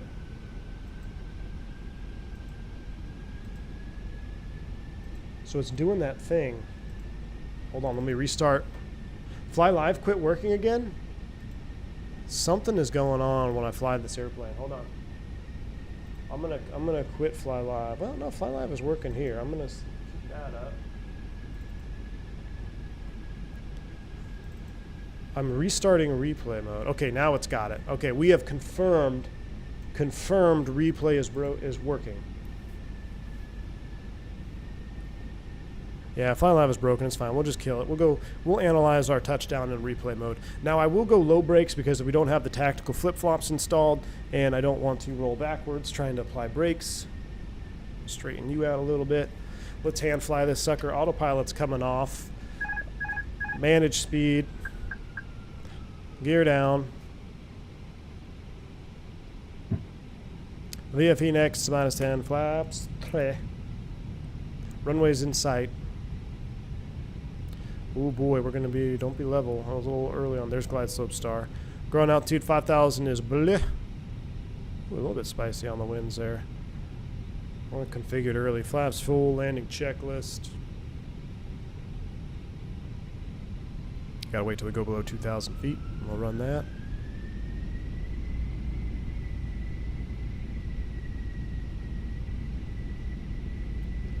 It's a little bit spicy now. A little shifty winds. Alright, glide slope captured. Cat 1, because we got our autopilot off. That looks good. Oh. Landing check is cabin crew advised. Auto thrust. Speed. Auto brakes are low. ECAM memo. Landing all green. A landing checklist is complete. Boise, Idaho. 10 ride. Boise traffic. Hector 357. 7 mile final. 10 ride. Boise.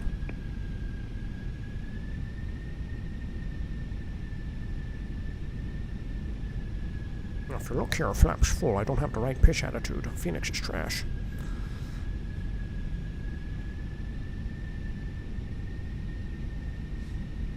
My pedals are screwed down. I took the casters off my chair. I normally take the casters off when we fly airplanes that require a lot of rudder input.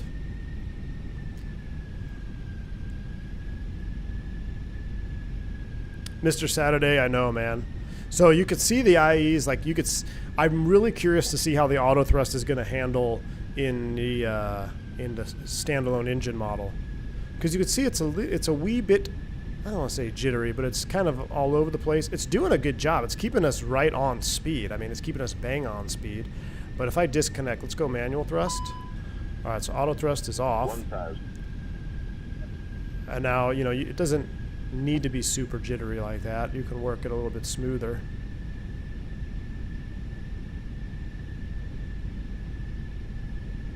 But yeah, they do sound good, man. I mean, I've never complained about the Phoenix sounds.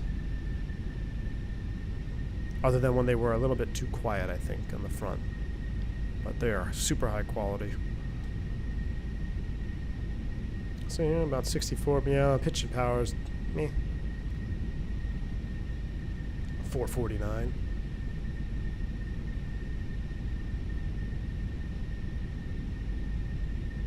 $500.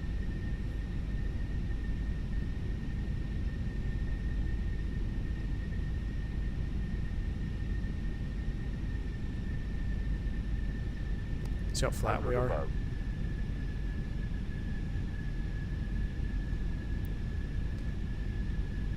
Minimum Landing. 100.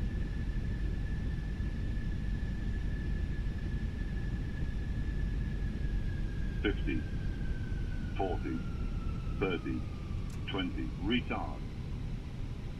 Retard. Do we bounce? No. We might have. We might have.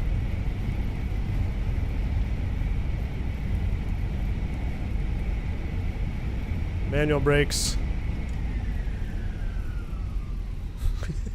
We might have bounced on that one. We might have bounced that one. Just a little hop, skip, and a jump. A little hop, skip, and a jump. It's because the flare model's off. The pitch attitude's wrong. Pitch attitude's wrong. That's why I couldn't get a butter. Fenix, not good. Redo. Well, we'll have the replay. We can always. I'll redo it with Fly Live on to see what's going on. Let me see, because on my screen Fly Live works, and it said 178 on my side, but I can't pull up the overlay. I don't know why. Fly Live and Fenix for some reason have stopped cooperating. I don't know why. All right, we'll go ahead and clean it up. We'll just leave all the lights on. We're gonna go straight to replay mode because I'm ready to go home and get ready for Valentine's Day dinner. Well, I think it bounced, Mike, because it was a late flare. Airplane, and I pulled the power and she just came down. Flare model's terrible. Sounded like a Spalding landing. I do know we were pretty aggressive on the pitch up there. It wasn't a tail strike, but we were up there pretty high. Hey, speed bed.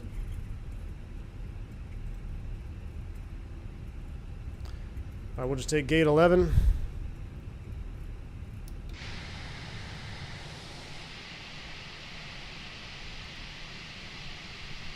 Oh, I turned the wrong direction with my tiller. I'm not sure which Boise this is, to be honest with you. Is this BM World? This might be BM World's Boise.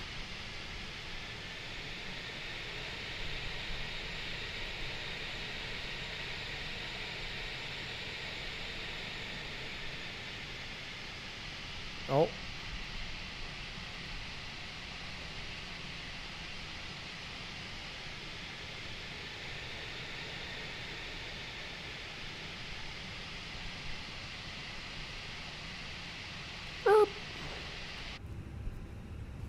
Brakes are set. Ladies and gentlemen, welcome to Idaho. All right. Let's take a look at this landing.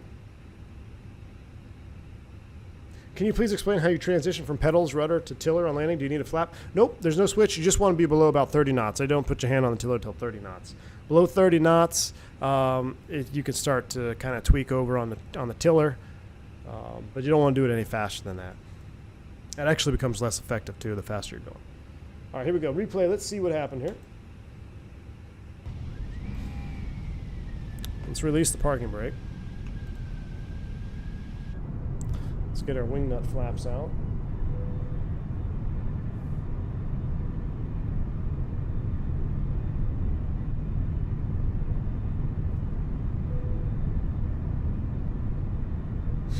Stupid. Oh, yep. Thank you. Disconnected from my Veo. Alright, now that we're all configured, let's run the replay forward. So I'm going to pause it, run you forward. We'll let it load in. We'll do it from here first. Look at that flap wiggle.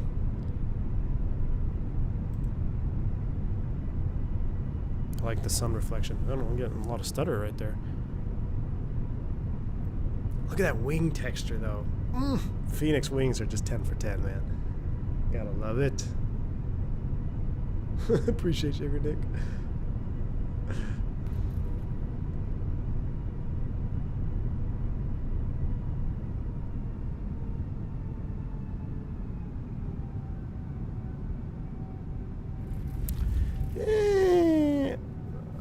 Look at that. It did bounce.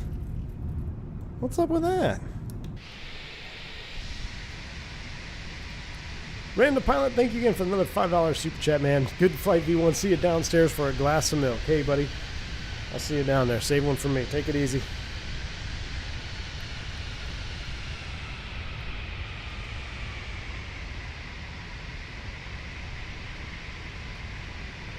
I mean...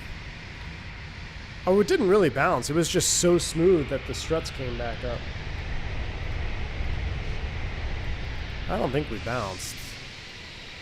We just kind of relieved a little pressure on the struts.